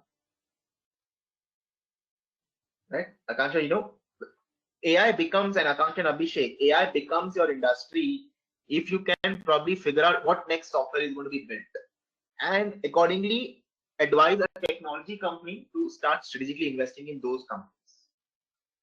Right? Like Google bought out Android. Right? One of the OS that was challenging Microsoft. You get my point? That's when AI is your industry. If you're able to take that extremely technical route, go for it. That's your industry. If you can't take that technical route, but you can understand it and apply it to marry it to your other industries, you have a different way forward. Both are equally valuable. But that should be your thinking model, is where I'm getting at. Rajiv, the way I was heading was I was taking AI into further into financial industries or some other industry. While I kept on reading, so what is the major use of this into some other sector? This is what I was doing. Cool. How can we apply it into various different sectors? In what sectors can this machine learning be used, or what are its various ways of usage? This is what I was doing it. Absolutely. I just gave you both the ways forward. Okay. Either you cross-pollinate AI into some other industry, or you take AI as an industry. Both the ways. Because taking itself as an industry was getting very boring, and I wasn't feeling interested in it. I was into the zone of a computer scientist. Exactly. It was so technical. I felt like I've stopped into finance and I've entered into computer industry now. Correct. Like for example, your K-near coefficients, right? That's another branch of AI. Okay, that's it. So, okay, good. So, someone actually told me that it is very important to learn at least one computer language along with your finance. At least one computer language. Ria, yes. If you want to do that, that person is absolutely right. Thank him or her for that. Okay, everyone should do this. Then learn Python. Okay, within Python, do master the NumPy, library. If you master the NumPy library, that's specifically for financial analysis.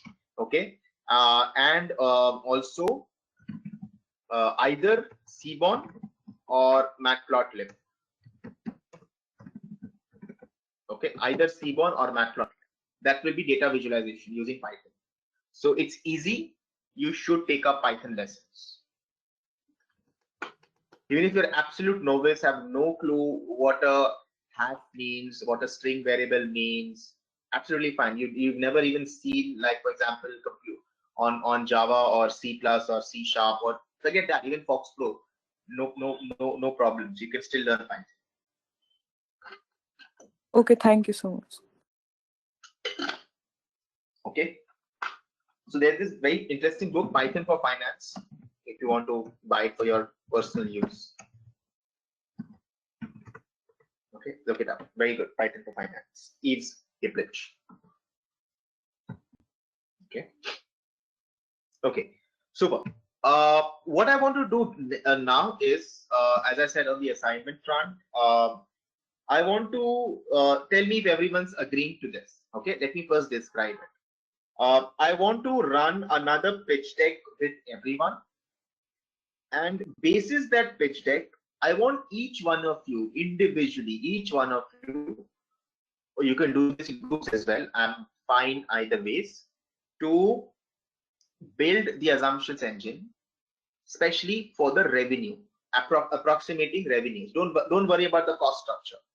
Approximating revenues, everything that we've done till now. Are we up for that? It'd be a good, Yes. yeah. It'd be a good getting your hands dirty kind of an exercise for 1 week. Get you thinking about different businesses. Just Swati's up for that. How about the rest? I think yes, it will give us a better understanding of if we are thinking in the correct way. I think, okay, you still think it's a yes. You're not sure if it's a yes. Okay, fair enough. I will also try, Rajiv, though I have a very hectic week, but I'll do my best. Yeah. I know even but this is needed, right, for you to make that jump, correct? So Rajiv, it's a pitch deck and then assumptions engine, right? Build the assumptions engine. This is the pitch deck. Okay. Okay. Yeah, that's how you will learn financial modeling. I can give you the template, you will populate the numbers. That is not, you will not learn. I want you to set it up from scratch, absolute scratch. Okay, and if you're serious about making the transition, this is going to be one of your interview rounds. They'll give you like a scenario, a case. Okay, build a model for me. Let's see. And you don't have 1 week to do it. FYI, 2 hours max. If the person is very generous. Okay. So it's also interview prep, right? You're preparing for the real world. Okay. How about the rest? I want everyone to bind or say a no. If no, then we won't do it. If yes, then we'll do it. I'm okay either way. Yes, definitely. Yes, from my side. Yes, sir, we will do it. Okay. Now I think everyone agrees. Now, which industry do you want to pick? You want to pick up? You want to go for a brick and mortar? You want to go for a brick and mortar and online, like, which is omni-channel? You want to go for another enterprise tech startup? What do you want to do? You tell me. I'll run the pitch deck accordingly.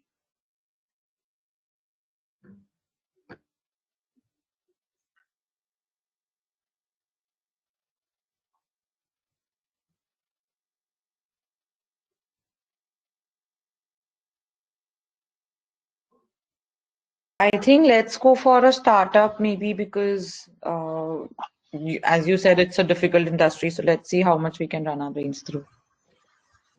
Within startup, which industry is what I asked. You said brick and mortar and? I can give you, you want a brick and mortar, you want a food, you want brick and mortar and online, you want another enterprise tech, you want another consumer tech. Take your pick. Anything. I have the whole buffet with me. I'm sitting on 200 plus pitch deck, real world pitch. Rajiv, kuch bhi de do. Enterprise tech. I know, I think anything. Enterprise tech. I'm so confused, I can't even choose. Yeah, Rajiv, कुछ भी दे दो, सब या चलेगा. कुछ भी दे दीजिए. Abhishek, so you Enterprise tech, I would suggest.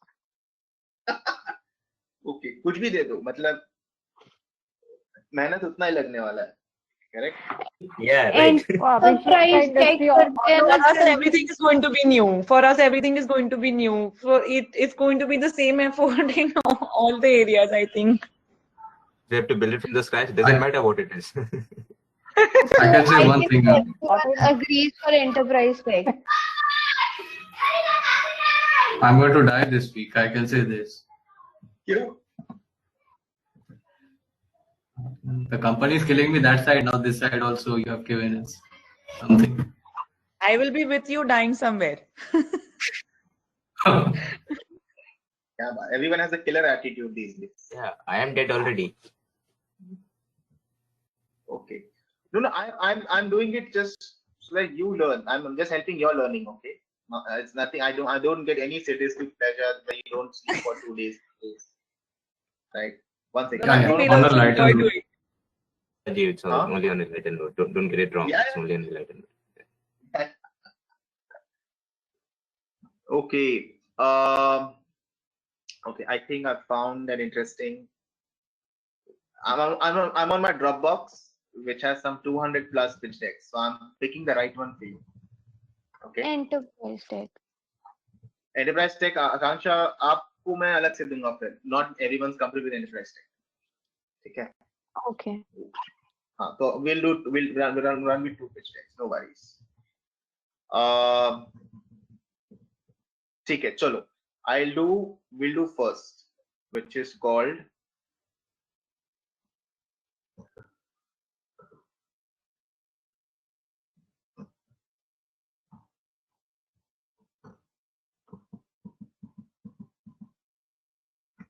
enterprise tech. करे पहले.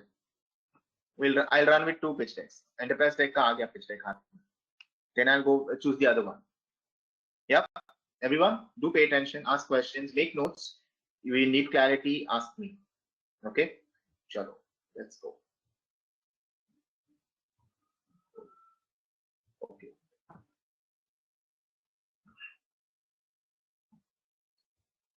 Okay. Can you see my screen? Yes. Yes, Rajiv. Yes. Good.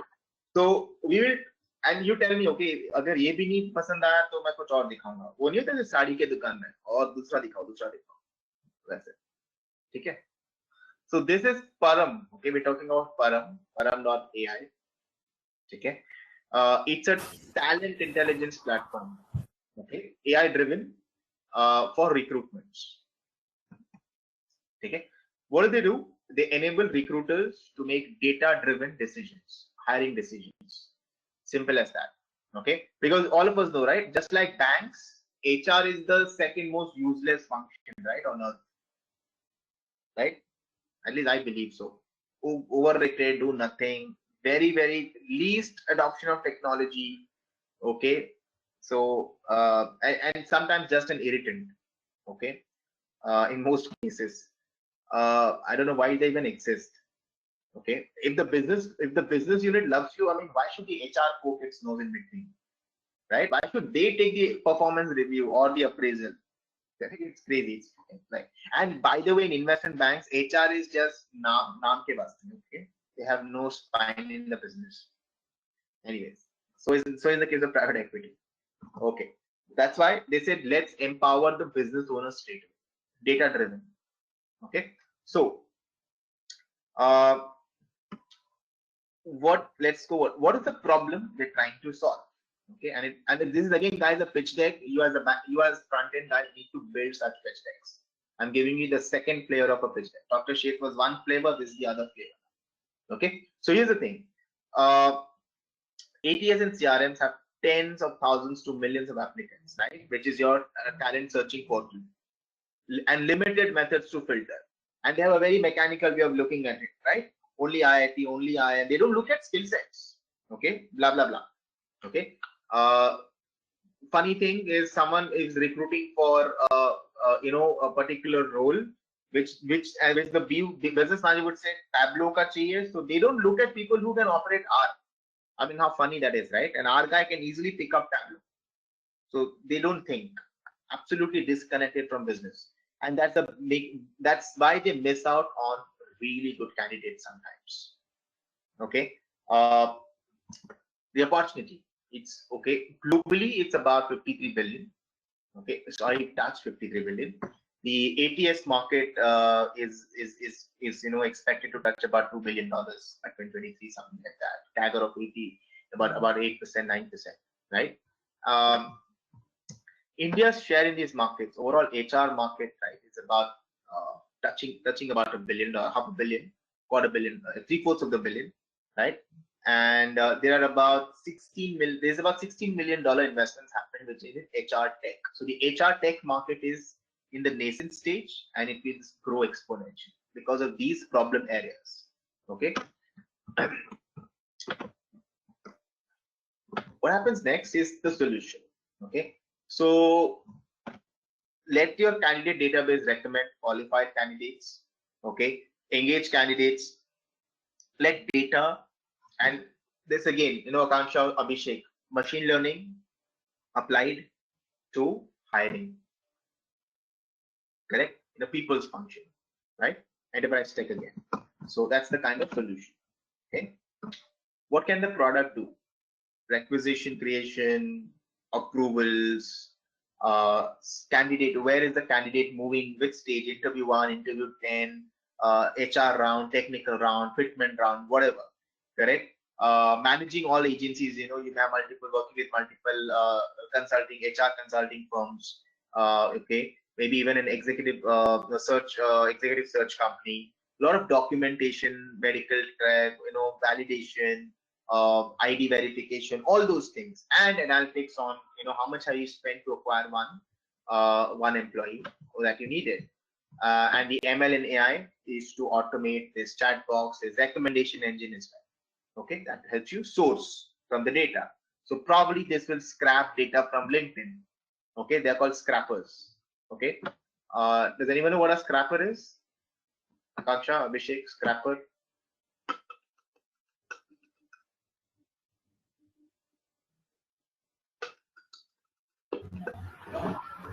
Yeah, it copies content automatically from search engine and text websites. Absolutely, Kaustav. Thank you. They're also called as web crawlers, right? So web crawlers build the data sets needed and feed it into the machine learning algorithm. Okay. So all of those will happen, correct? And then why Param? It reduces, time to fill by 80%. Cost to hire is reduced by 60% on an average. And this is all evidence data. They're not claiming, it's only happened. Okay.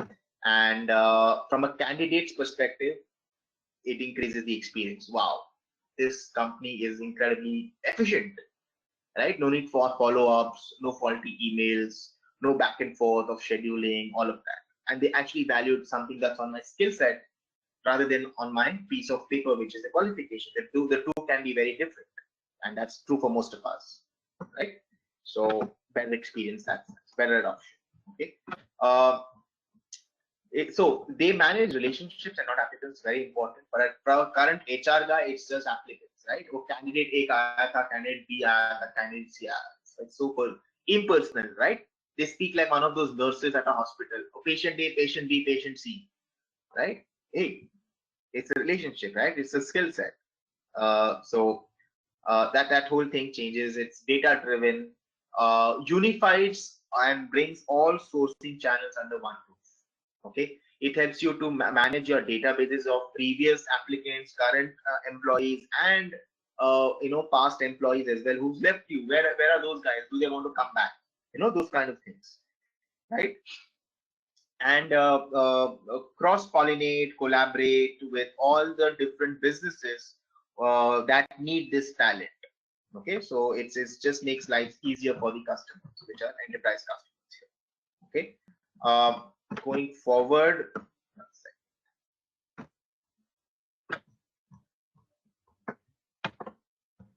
okay, what do the clients say right now? Right, this is Maruti Suzuki, that is using them. Interglobe, the holding company of Indigo Airlines, is very happy with them. Correct. So there's good proof, good traction again. Okay. These are the client roster: Clicks, Indigo, LG, all of them. They're transitioning to data-driven hiring processes rather than relying old school methods of HR or recruiting. Okay, same thing that is happening. The same technology shift that is happening with banks today in India. Okay, fintechs are eating away the large banks, and HR tech is eating away the large consulting agencies for HR specific consulting agencies or recruitment agencies. Okay, like there's this very large company. I don't know if you know about it. Kelly Services. Kelly Services, very large. Manpower Group, the other very large one. Correct. Team Lease, Manish Sabharwal, very large. Right, all of these. Yeah. Okay, let me pause. Is this interesting from an enterprise tech perspective? Are we good with this? Akanksha, I'm asking you and the rest of them. I am fine with this. Sure. Yes, I can go ahead with this. Okay. Yeah. Otherwise, my buffet looks like this. It's like massive. Okay. Okay. We're fine with this. Others okay? If you want to give it a try, enterprise tech. Okay. Sure. Traction.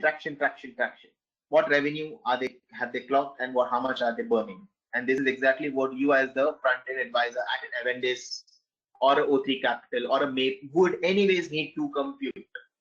Okay, so prepare for the interview. This is the lingo. Okay, traction. What's the market like?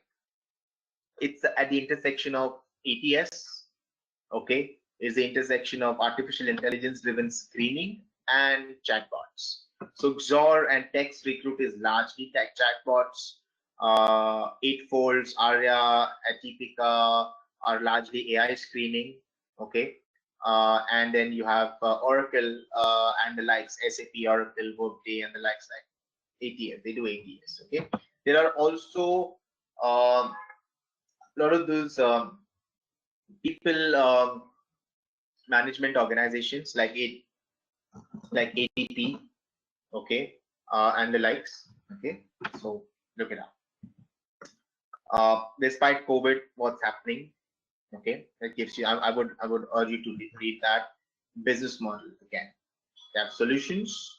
Okay, they have it for startups, SMEs, large enterprises. They can use AI and bots or both, voice and text. Okay, end to end, the candidate journey. Okay, revenue model, which is monthly or annual subscription. Okay, based on number of users. Okay, and you see those are the kind of CRM and job board partners that they have to get their business done. Okay, LinkedIn, Scrapper, right? We just spoke about it a while ago. Okay, Monster.com was here. Okay. Yeah. Are they ready to go global? They are GDPR compliant. What is GDPR?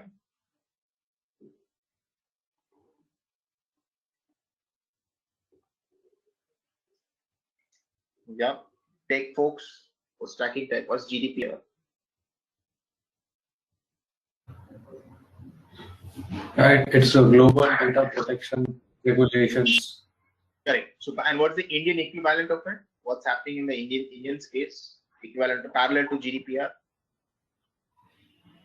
IDPR. Huh? IDPR. IDPR though, yeah. Right now it's PDPA, right? Personal Data Protection Act. That's it's going to be passed by the Parliament soon, right? This year itself, right? Data breaches and all. Fair enough. So look at security, scale, localization. The answer is yes. Ready for globally, and that's the kind of funding they're looking out for. Okay, that's the people behind the team, the founding team. And guys, you'll be talking to these folks, really smart folks in their industry, and getting a good deal done.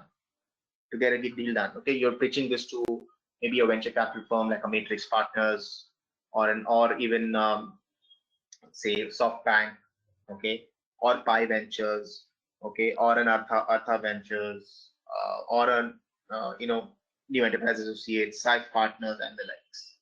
Okay, advisory board on team. So you will also be, I just mentioned, right, board members, advisories, that'll be a part of the deal team.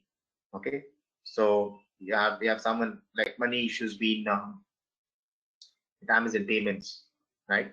And there's a strategic way forward for them. Okay. Yeah, that's part of for you. Interesting. That's the pitch deck. Now you have to build the financial model. Just the revenue part of it.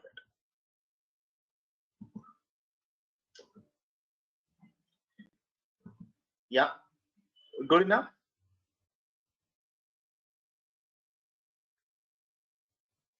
Any questions?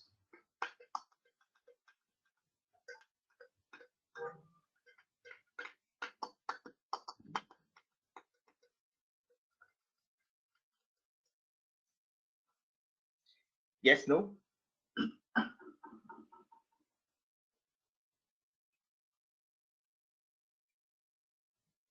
It is only at corporate level, right? It won't be like if anybody personally wants to go to this and apply, they cannot go. No. See, you will be using it, but you may not be knowing it's powered by Param. You might be applying to L&T, but you may not be knowing that it's powered by Param, right? Because it's enterprise tech. They're selling it to the enterprises. B2B. Yeah, that's enterprise tech. No, B2B is enterprise tech. Okay, fine.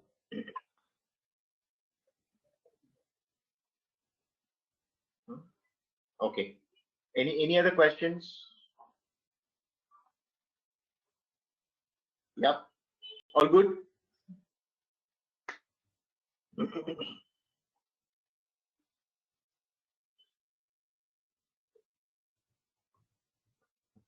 Okay.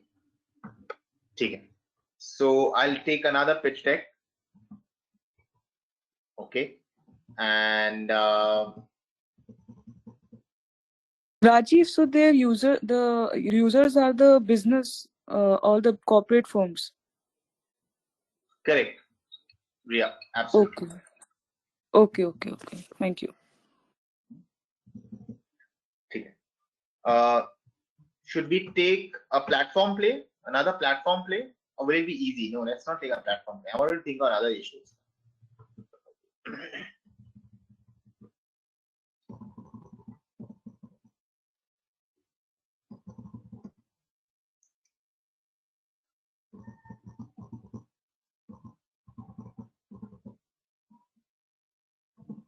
Yeah, there we go. One of my favorites.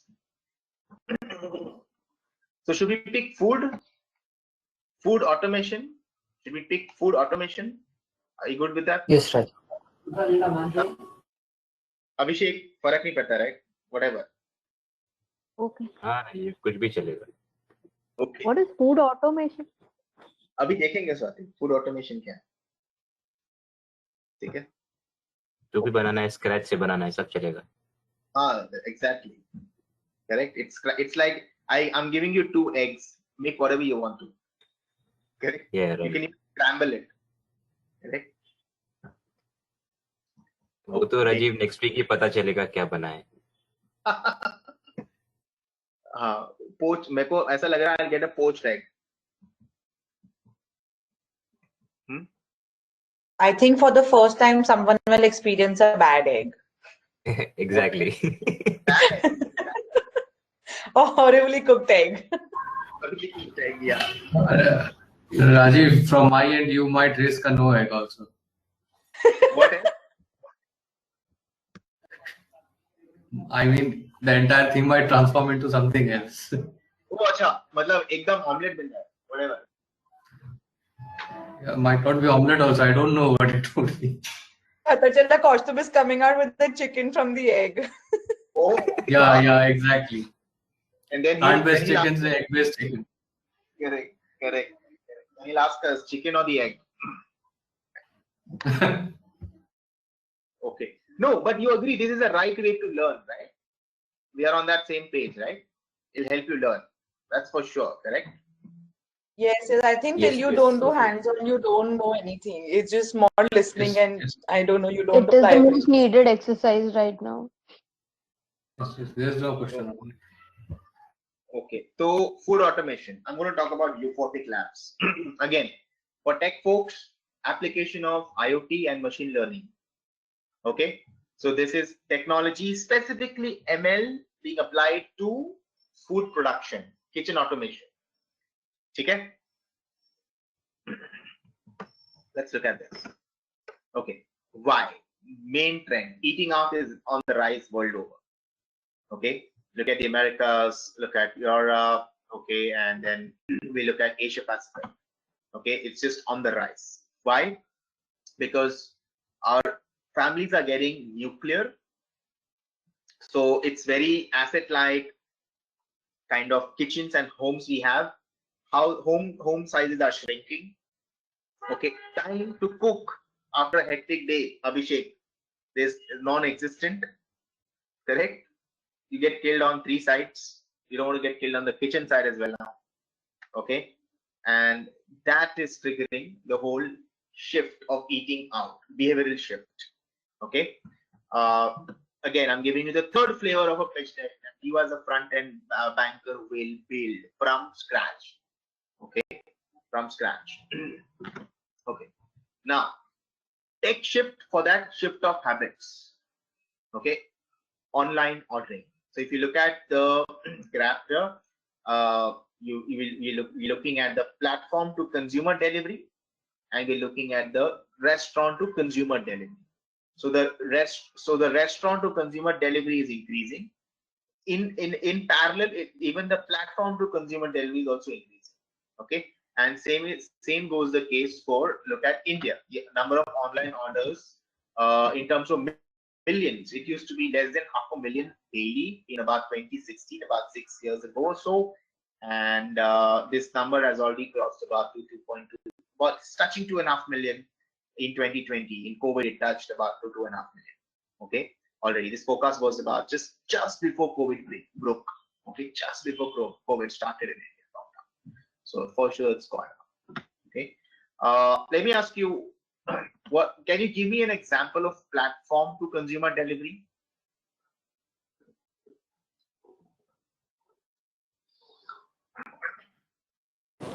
Swiggy. Perfect, spot on, Ria. Thank you. And Zomato and Uber Eats, which is out. Correct. Restaurant to consumer delivery. Domino's, like if we order from the app. Correct. Or make delivery, or actually call up the local Shiv Sagar from the phone. Correct. All right. Or the local Kareem's. Okay, which I've been doing for a while now. Okay, good. Just wanted to ensure you are on the same page. Okay, now what are the new requirements for a restaurant? Restaurants are going online.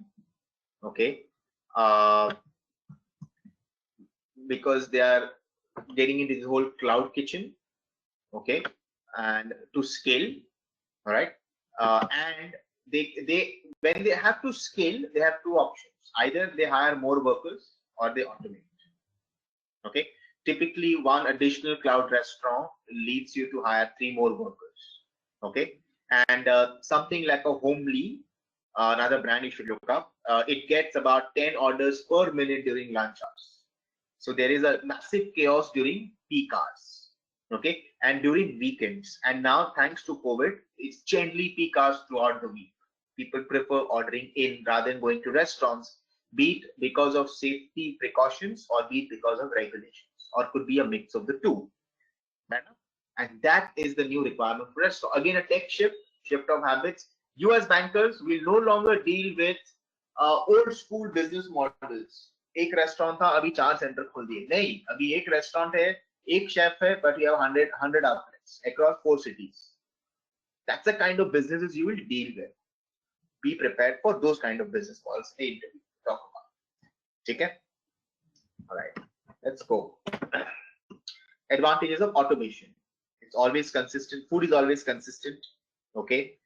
Because as the chef changes, as the kitchen team changes, you may have noticed. I have noticed it several times. My favorite food gets distorted in taste. Okay, and you don't like it anymore. You give a little bit of a kind of a sour feedback to the manager. Yes, this time it wasn't done well. And this is very true of a lot of your favorite food stuff, right? And for me, it's like very, very peculiar about the way a biryani is cooked. Okay, the way it's marinated. Okay, there's no attrition varies. Let me ask you, what are the attrition rates in food and beverage? What do you think are the attrition rates in food and beverage?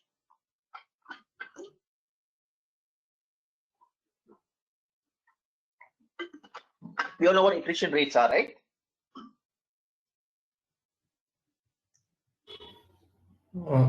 Is it from Around the labor 30%? point of view? Sorry, I can't hear. Sorry. What is it? Kaustubh, you were trying to speak in, Devanshi, even you. So yeah, one by one.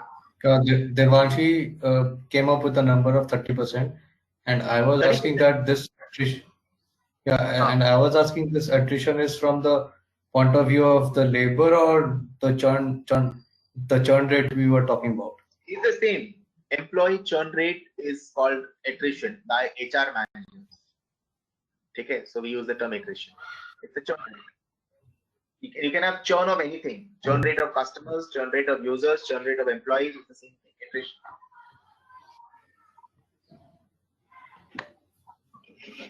Acha, batao, what's the attrition rate? Rajiv, maybe 5 to 10%. 5 to 10%. 5 to 10%. Same, 5 to 10. Riya, how much? How much? 5 to 10%, same. Wow. Like at least 10%. Wow. Any other guesses? Okay. So, Riya, like before, be prepared to be shocked. Sure. It's north of 65%.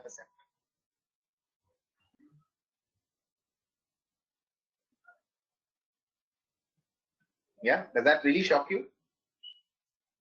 Yes, yes. Like 65% is Rajiv, is this percentage high because of automation? Sorry? Is this percentage high because of automation? No. This is the attrition rate. Automation or no automation? Before automation. 65% is the attrition rate. Massive. Okay. Because why did Riya use 5%? Because, or Sushant use 5%? Because he probably never seen the back of the kitchen staff, right? Yes. yes. No idea. Types of the attrition rate. And guys, I sit on the board of 2 hospitality chains and I'm an investor in one of them. So this data is coming from first person. Okay, it's first person insights. It's not even from some report, a random report. Okay, I monitor these numbers, and as an investor, I monitor these numbers on a monthly basis. So analyze it's upwards of 65%. Okay, so again, if you're sitting for an interview and you see you track food and beverage, okay, first question the person's going to ask you to put you off guard. क्या attrition rate में आपको लग रहा है इस restaurant में क्या होगा? Cost driver. Staff का cost driver is the biggest cost driver because attrition rates are so high. Because of which there is inconsistency in food. Because of that, my rating goes down. Because of which I lose my order value. You see how everything's connected there. Importance of reading and knowing about the industry. Go very deep. It has to start now. Okay. Okay, sounds good. Are you back from your shock? Have you recovered from your shock? Attrition तो तब भी हो सकता है ना when they get like bigger opportunities or they want to move out and like if they some big restaurant is hiring those chefs or waiters, whatever. So attrition rate is 65% in the overall industry. So they keep rotating. Okay. It's not a good thing, right? Not a good thing. Not a good thing. Yeah. Then there are mix-ups of veg and non-veg. होता है सिर्फ अभी मेरे साथ हुआ है 2-3 बार. नहीं कभी नहीं हुआ. Oh, you're lucky. Maybe you're a meat eater. Is that why? Is that so? Just hypothesizing. Yes. So you don't. So you're indifferent. But for pure vegetarians, it's bit of a hazard, right? So yeah. Reduction in labor cost.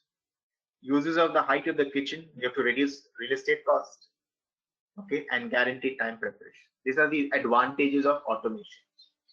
Okay, you avoid all these issues, pain points, friction points in the business model, which leak costs. If it leaks costs, it's going to affect on your valuation. Okay, so far so good. Okay, wait, before I go there, I'm going to ask, is everyone okay with this venture? Comfortable? I'm going to pause.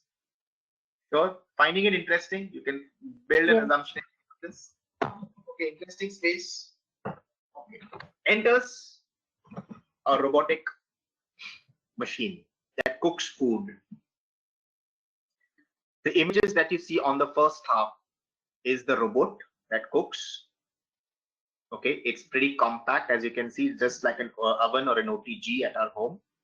The bottom half is the food, the kadai paneer, poha, suji ka halwa, and upma, which is prepared, which has been prepared by the same robot that you see in the first half. And those are the actual stars given by diners with whom we did a blind tasting. They didn't know ये किसी बंदे ने बनाया, cook ने बनाया या किसी machine ने बनाया. So the machine learning is extremely powerful here. AI is very, very good. It's working. Sounds good, interesting. Get this for your homes, right? If you want to. Okay. Research done so far. So they have a patent filed for dispensers. They have patent filed for stirrers. Okay. They have a patent filed or coming up for different ingredient dispensers. And the algorithm is also, they have a classifier algorithm, another kind of machine learning within ML, classifier algorithm to dice, slice different vegetables in different ways. That's how they have made the robot learn. That's where machine learning is. So when someone asks what machine learning is, it's how you mimic. Okay, let me ask you, what's machine learning? Since we've been speaking about it now 3-4 times today, what's machine learning? How will you simplify that? Rajiv, machine learning is something which can be automated on a repeated job when there is no change in the process. Okay, Sushant, that is automation. That's CNC. That's machine learning. Make the machine learn. And there's a kind of algorithm that is fed into the machines, so it works automatic. It is a program or a algorithm. Okay. In simple terms, whenever a machine. it learns. Sorry. What is it?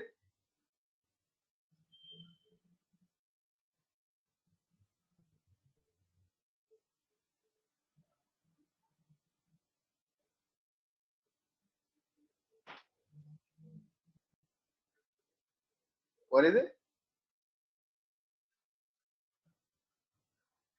I think someone was saying algorithms or something like that. Okay. So whenever a machine mimics the human brain, that is artificial intelligence, and whenever a machine learns in the way a human being learns, the human brain learns, that's machine learning in simple terms. Algorithms and different kinds of algorithms like k-near algorithms, classifier algorithms, all these different data sets and different sets of algorithms help the machine mimic the human brain to learn about a particular task to get done, right? So there is a narrow AI and a general AI. Narrow AI is for one specific task. General AI is just like our brain. We generally make sense of things around us. Does that help you? Tech folks, Abhishek, Akanksha, and others as well. But these two I know for sure. Okay. Rajiv, I'm not tech. No, isn't that your secondary industry? No, Rajiv. Secondary was investment I took. No, my bad. Okay. It's okay. Okay. My algorithm is not that strong. You realize it, right? So, okay. Cool. That's the team. And that's the automation roadmap from food assembly of meal bowls and trays to food assembly of wraps and rolls and bowls to actually cooking Asian and then finally cooking very difficult curry-based food. Okay, so that's how they'll gradually roll out. Okay, that's the customer pipeline. Okay, so from inner shelf to kitchens to fresh menu to box it to eat fit, Rebel Foods. Let me ask you, let me tease you. Rebel Foods, can you name a few brands? What's Rebel Foods known for?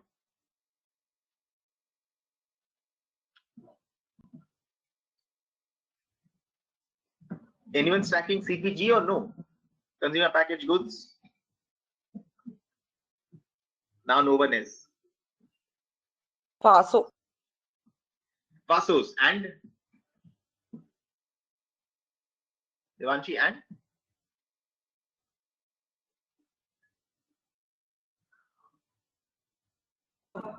Behrouz Biryani is there. I don't know. This only Fasos which comes on the top because that's like a regular thing. Is it Mandarin Coke? Like, yeah, I've heard yeah. somewhere Mandarin Coke. Yeah. Mandarin Oak, Oven Story, Kex and Kettle, Behrouz Biryani, Fasos, all these are from Rebel Foods. It's a dark kitchen. It's a cloud automation. Cloud kitchen. So if you will raise money in the CPG food space for food services, you will not necessarily deal with a chef saga down the lane. You will probably deal with such beasts for which you'll have to model, pitch, and cut the deal. Okay. Rebel Foods. Eat Fit. Anyone knows Eat Fit? Rebel Foods is Jaideep Burman. No. Okay. Eat Fit. Yes. I've been regular on a Eat Fit till it was working good now. Ankit Nagori, no? And Mukesh Bansal, who split. Correct? Ex-Flipkart guys. Correct? Yes. And Cult is also a part of their group. And then finally we went to Swiggy, first customer, about 7.5 crores. Hello. Right? Sounds good. This gives you an inkling of the assumptions engine for revenue builder. Okay? And cloud kitchens are early adopters of the technology. Gives you that hint there. Okay? Market size.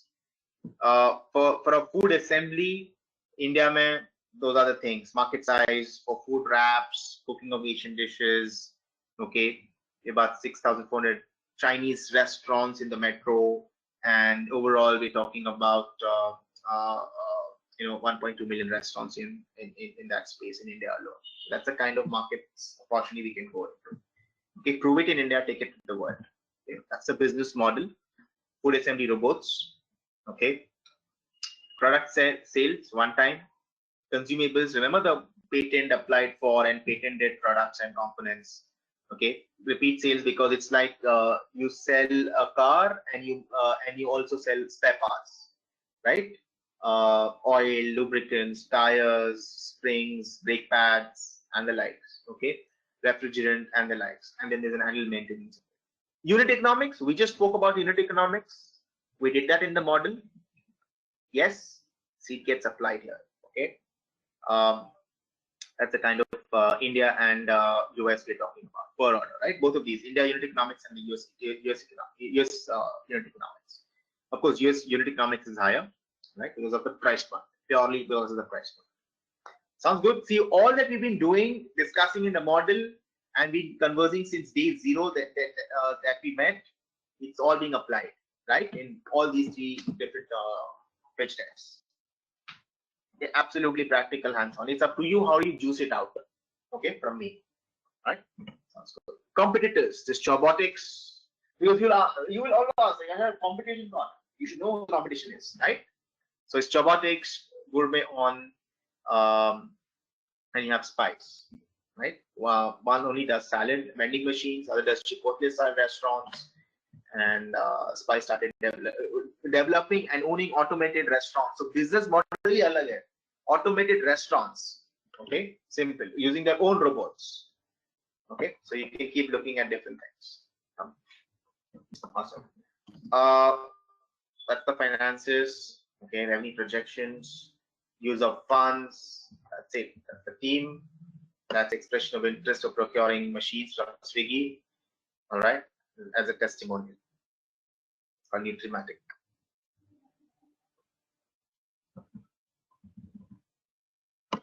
Sounds good? Interesting? Can you build an assumption engine only to forecast revenues for this? Euphoric Labs? Yeah. We'll try. Try Swati, why? हो जाएगा. Yes. ठीक है? इसमें figures तो नहीं लेने ना, like numbers वगैरह, सिर्फ हमें रेवेन्यू, मतलब उसमें सिर्फ Skeleton तैयार करो. Skeleton तैयार करो. What all factors will you model for? मतलब क्या क्या डेटा आपको देखना है, क्या क्या डेटा आपको ढूंढना है. Skeleton तैयार करो सर. फिगर्स तो नहीं लेने ना, लाइक नंबर्स एंड एवरीथिंग. नहीं, वो बात नहीं. That is Okay, data okay. collection. What you have to see, skeleton of the assumptions engine to approximate revenues means what all data will you capture. Then the next step is where will you capture that from. ठीक है? Okay. Thank you. It will be done in groups. Now you choose. What do you want to do? You want to do it in groups so you can spread your bandwidth. Yeah, we want to do it in groups. Groups में करने. So which groups? Same groups like before. Yeah, we already have a group. So you will coordinate with your group members, right? But Rajiv, I am going with enterprise tech, so I won't be able to match with the group. Rajiv, 3 people from my group left. I mean, Left. one person left, and 2 of them won't be here for the next 15 days or something. I think let's just reshuffle, no? So we can just make new groups. Or we can do it individually. Like if that's okay. I'm okay with whatever you guys decide. You know, maybe you coordinate among yourselves for the next few hours by the end of today or tomorrow. Decide and work either individual or group. I'm okay with either. I just need you to start thinking. That's the objective. Okay. Okay, Rajiv, if I can regroup with my old group, I will do it in group. Otherwise, I'll do it alone. Great. Akansha, enterprise technology, so you go solo. It's fine. Okay, I'll go solo. If anyone wants to join you and you're okay with it, that also I'm fine. Okay, I don't have a problem. I can even go solo, or if someone joins, I'll be good with it. Okay. Okay. So good session today.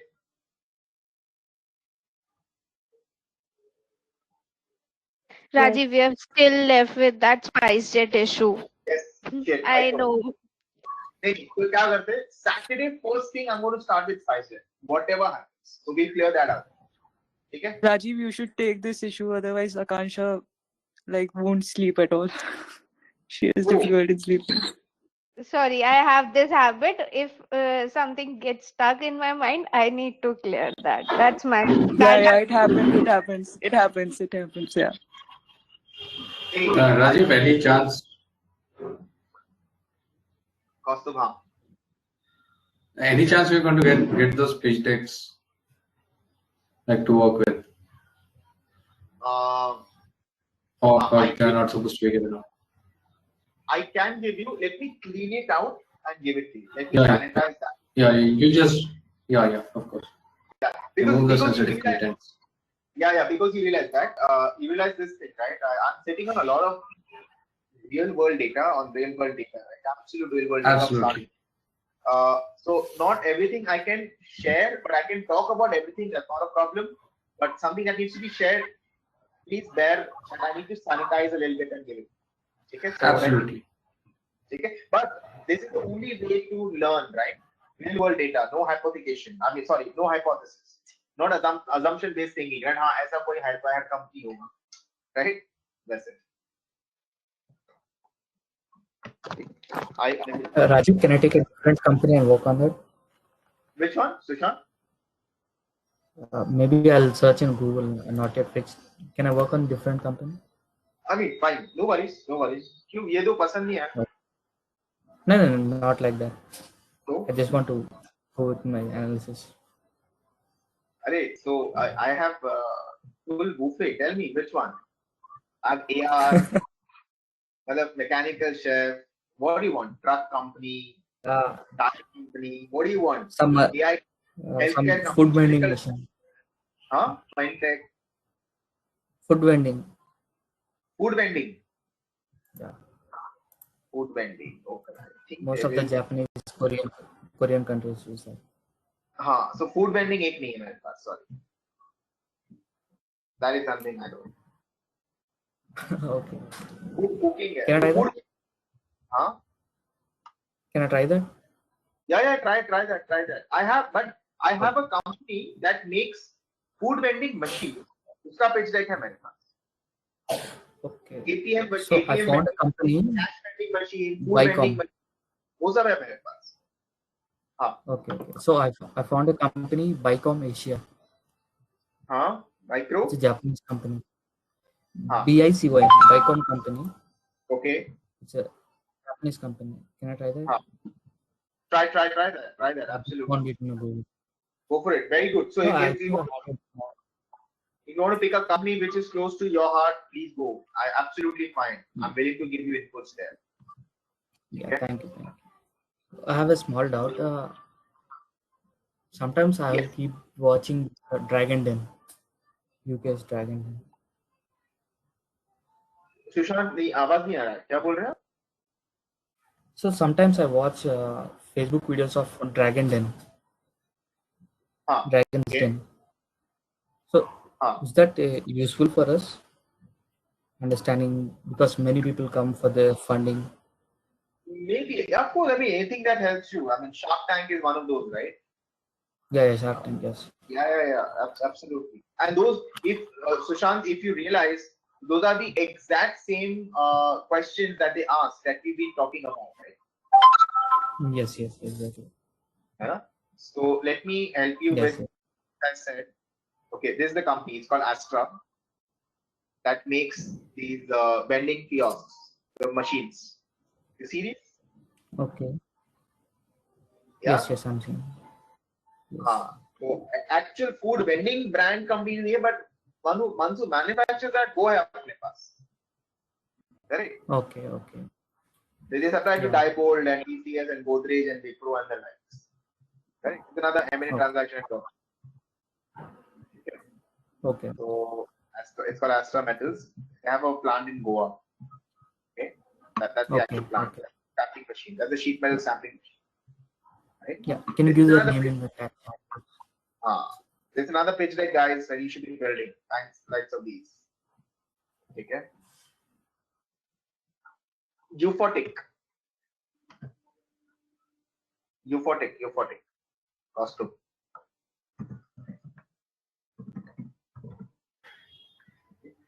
Okay, chalo, quick. Okay, thanks. Start closing. Like always, I want two people to summarize the session today and the takeaways.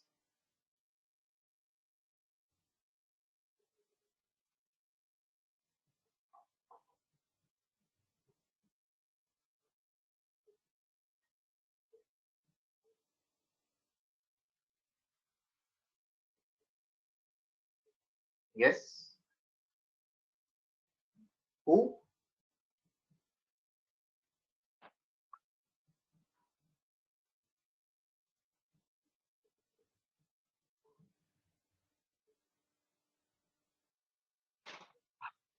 Shall I go for it?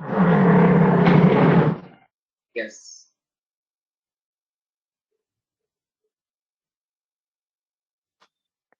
Yeah. In today's session, we went further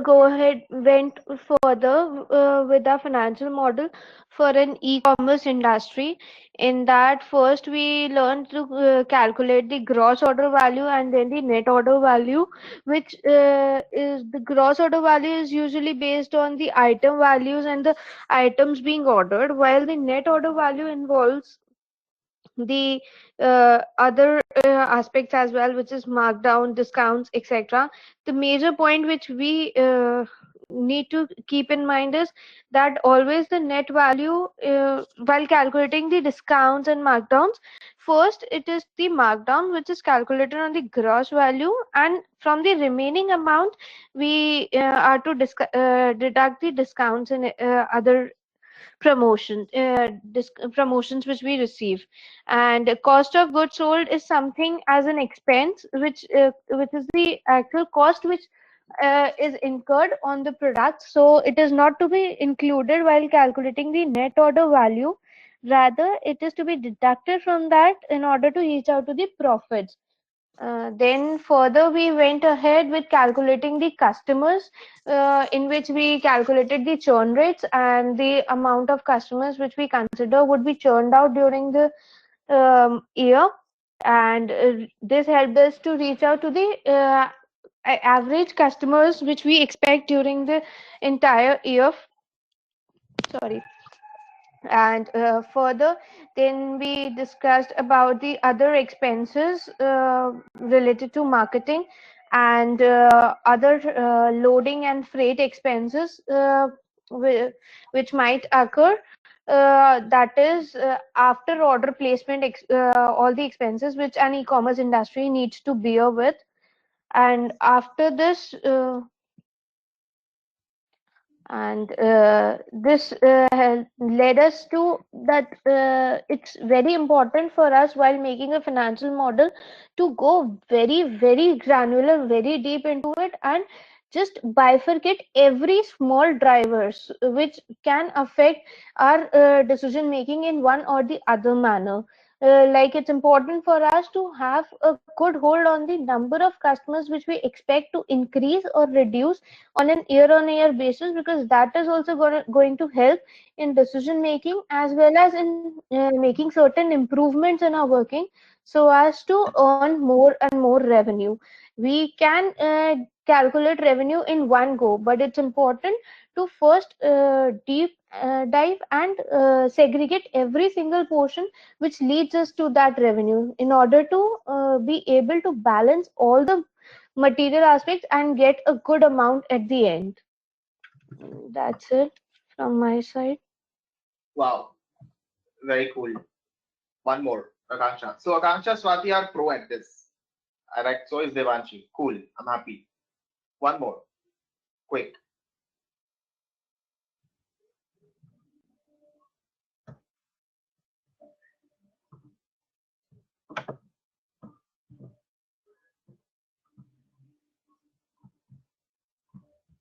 Can I go ahead? Devanshi, cool. Go ahead. So in addition to what Akanksha said, she basically covered what we did on the financial modeling point of view. The other basic areas that we discussed today was that everything is moving towards the e-commerce platform, from business sector to right now we just saw about food going on technology. And so we have to keep in mind that constantly we are updating ourselves, and we are aware about what more developments are happening in the market. Then we also again saw two pitch decks which further showed us how a pitch deck flows from very two different backgrounds. One was an HR AI and one was a food delivery, but the basic concept is same, which is describing the problem, understanding the market potential to what you are catering to. Is it really required or not? Is the problem really genuine? Are you really giving a solution for the problem? What is the USP of your market? Because you must have tried on someone, so your client testimonials, then your revenue, business model, and everything. So we see that there's a flow to all the pitch decks. The only thing changes is the input, and that is exactly about the financial model. Once we understand the basis on what we are working, we can probably think on different parameters for different industries. So that is what we should have clarity in thought with. I think, yes, more or less everything else was covered. This was the basic thing, that we need to understand the principle of the architecture of the financial model. Thank you. Okay, cool. Thank you. So guys, again, now do you realize how important it is to start reading, talking, meeting, people from your target industry, right? The kind of conversations you should be having during the interview with the client team, with the deal team, should be of this granularity, right? So RIA 5% versus 2% versus 65% versus, do you get this? Whole, how you can really screw up your own chances if you're not well aware about it. Yeah. Yes, Rajiv. Okay. Awesome. All right, guys. So good. I'll expect some work done from you. I'll try to share whatever the documents I can. All right. The work in progress model for sure. Okay. And then we meet next week. Right. Take care. Stay safe, and I'll see you soon. Right. Thank you. Bye-bye. Thank you. Thank you, Rajiv. Bye. Thanks, Thank you so Rajiv. much. Thank you. Bye. Bye. Thank you. Akansha, Spice Day tomorrow or next Saturday, first things. Okay. Okay. Okay. Thank you.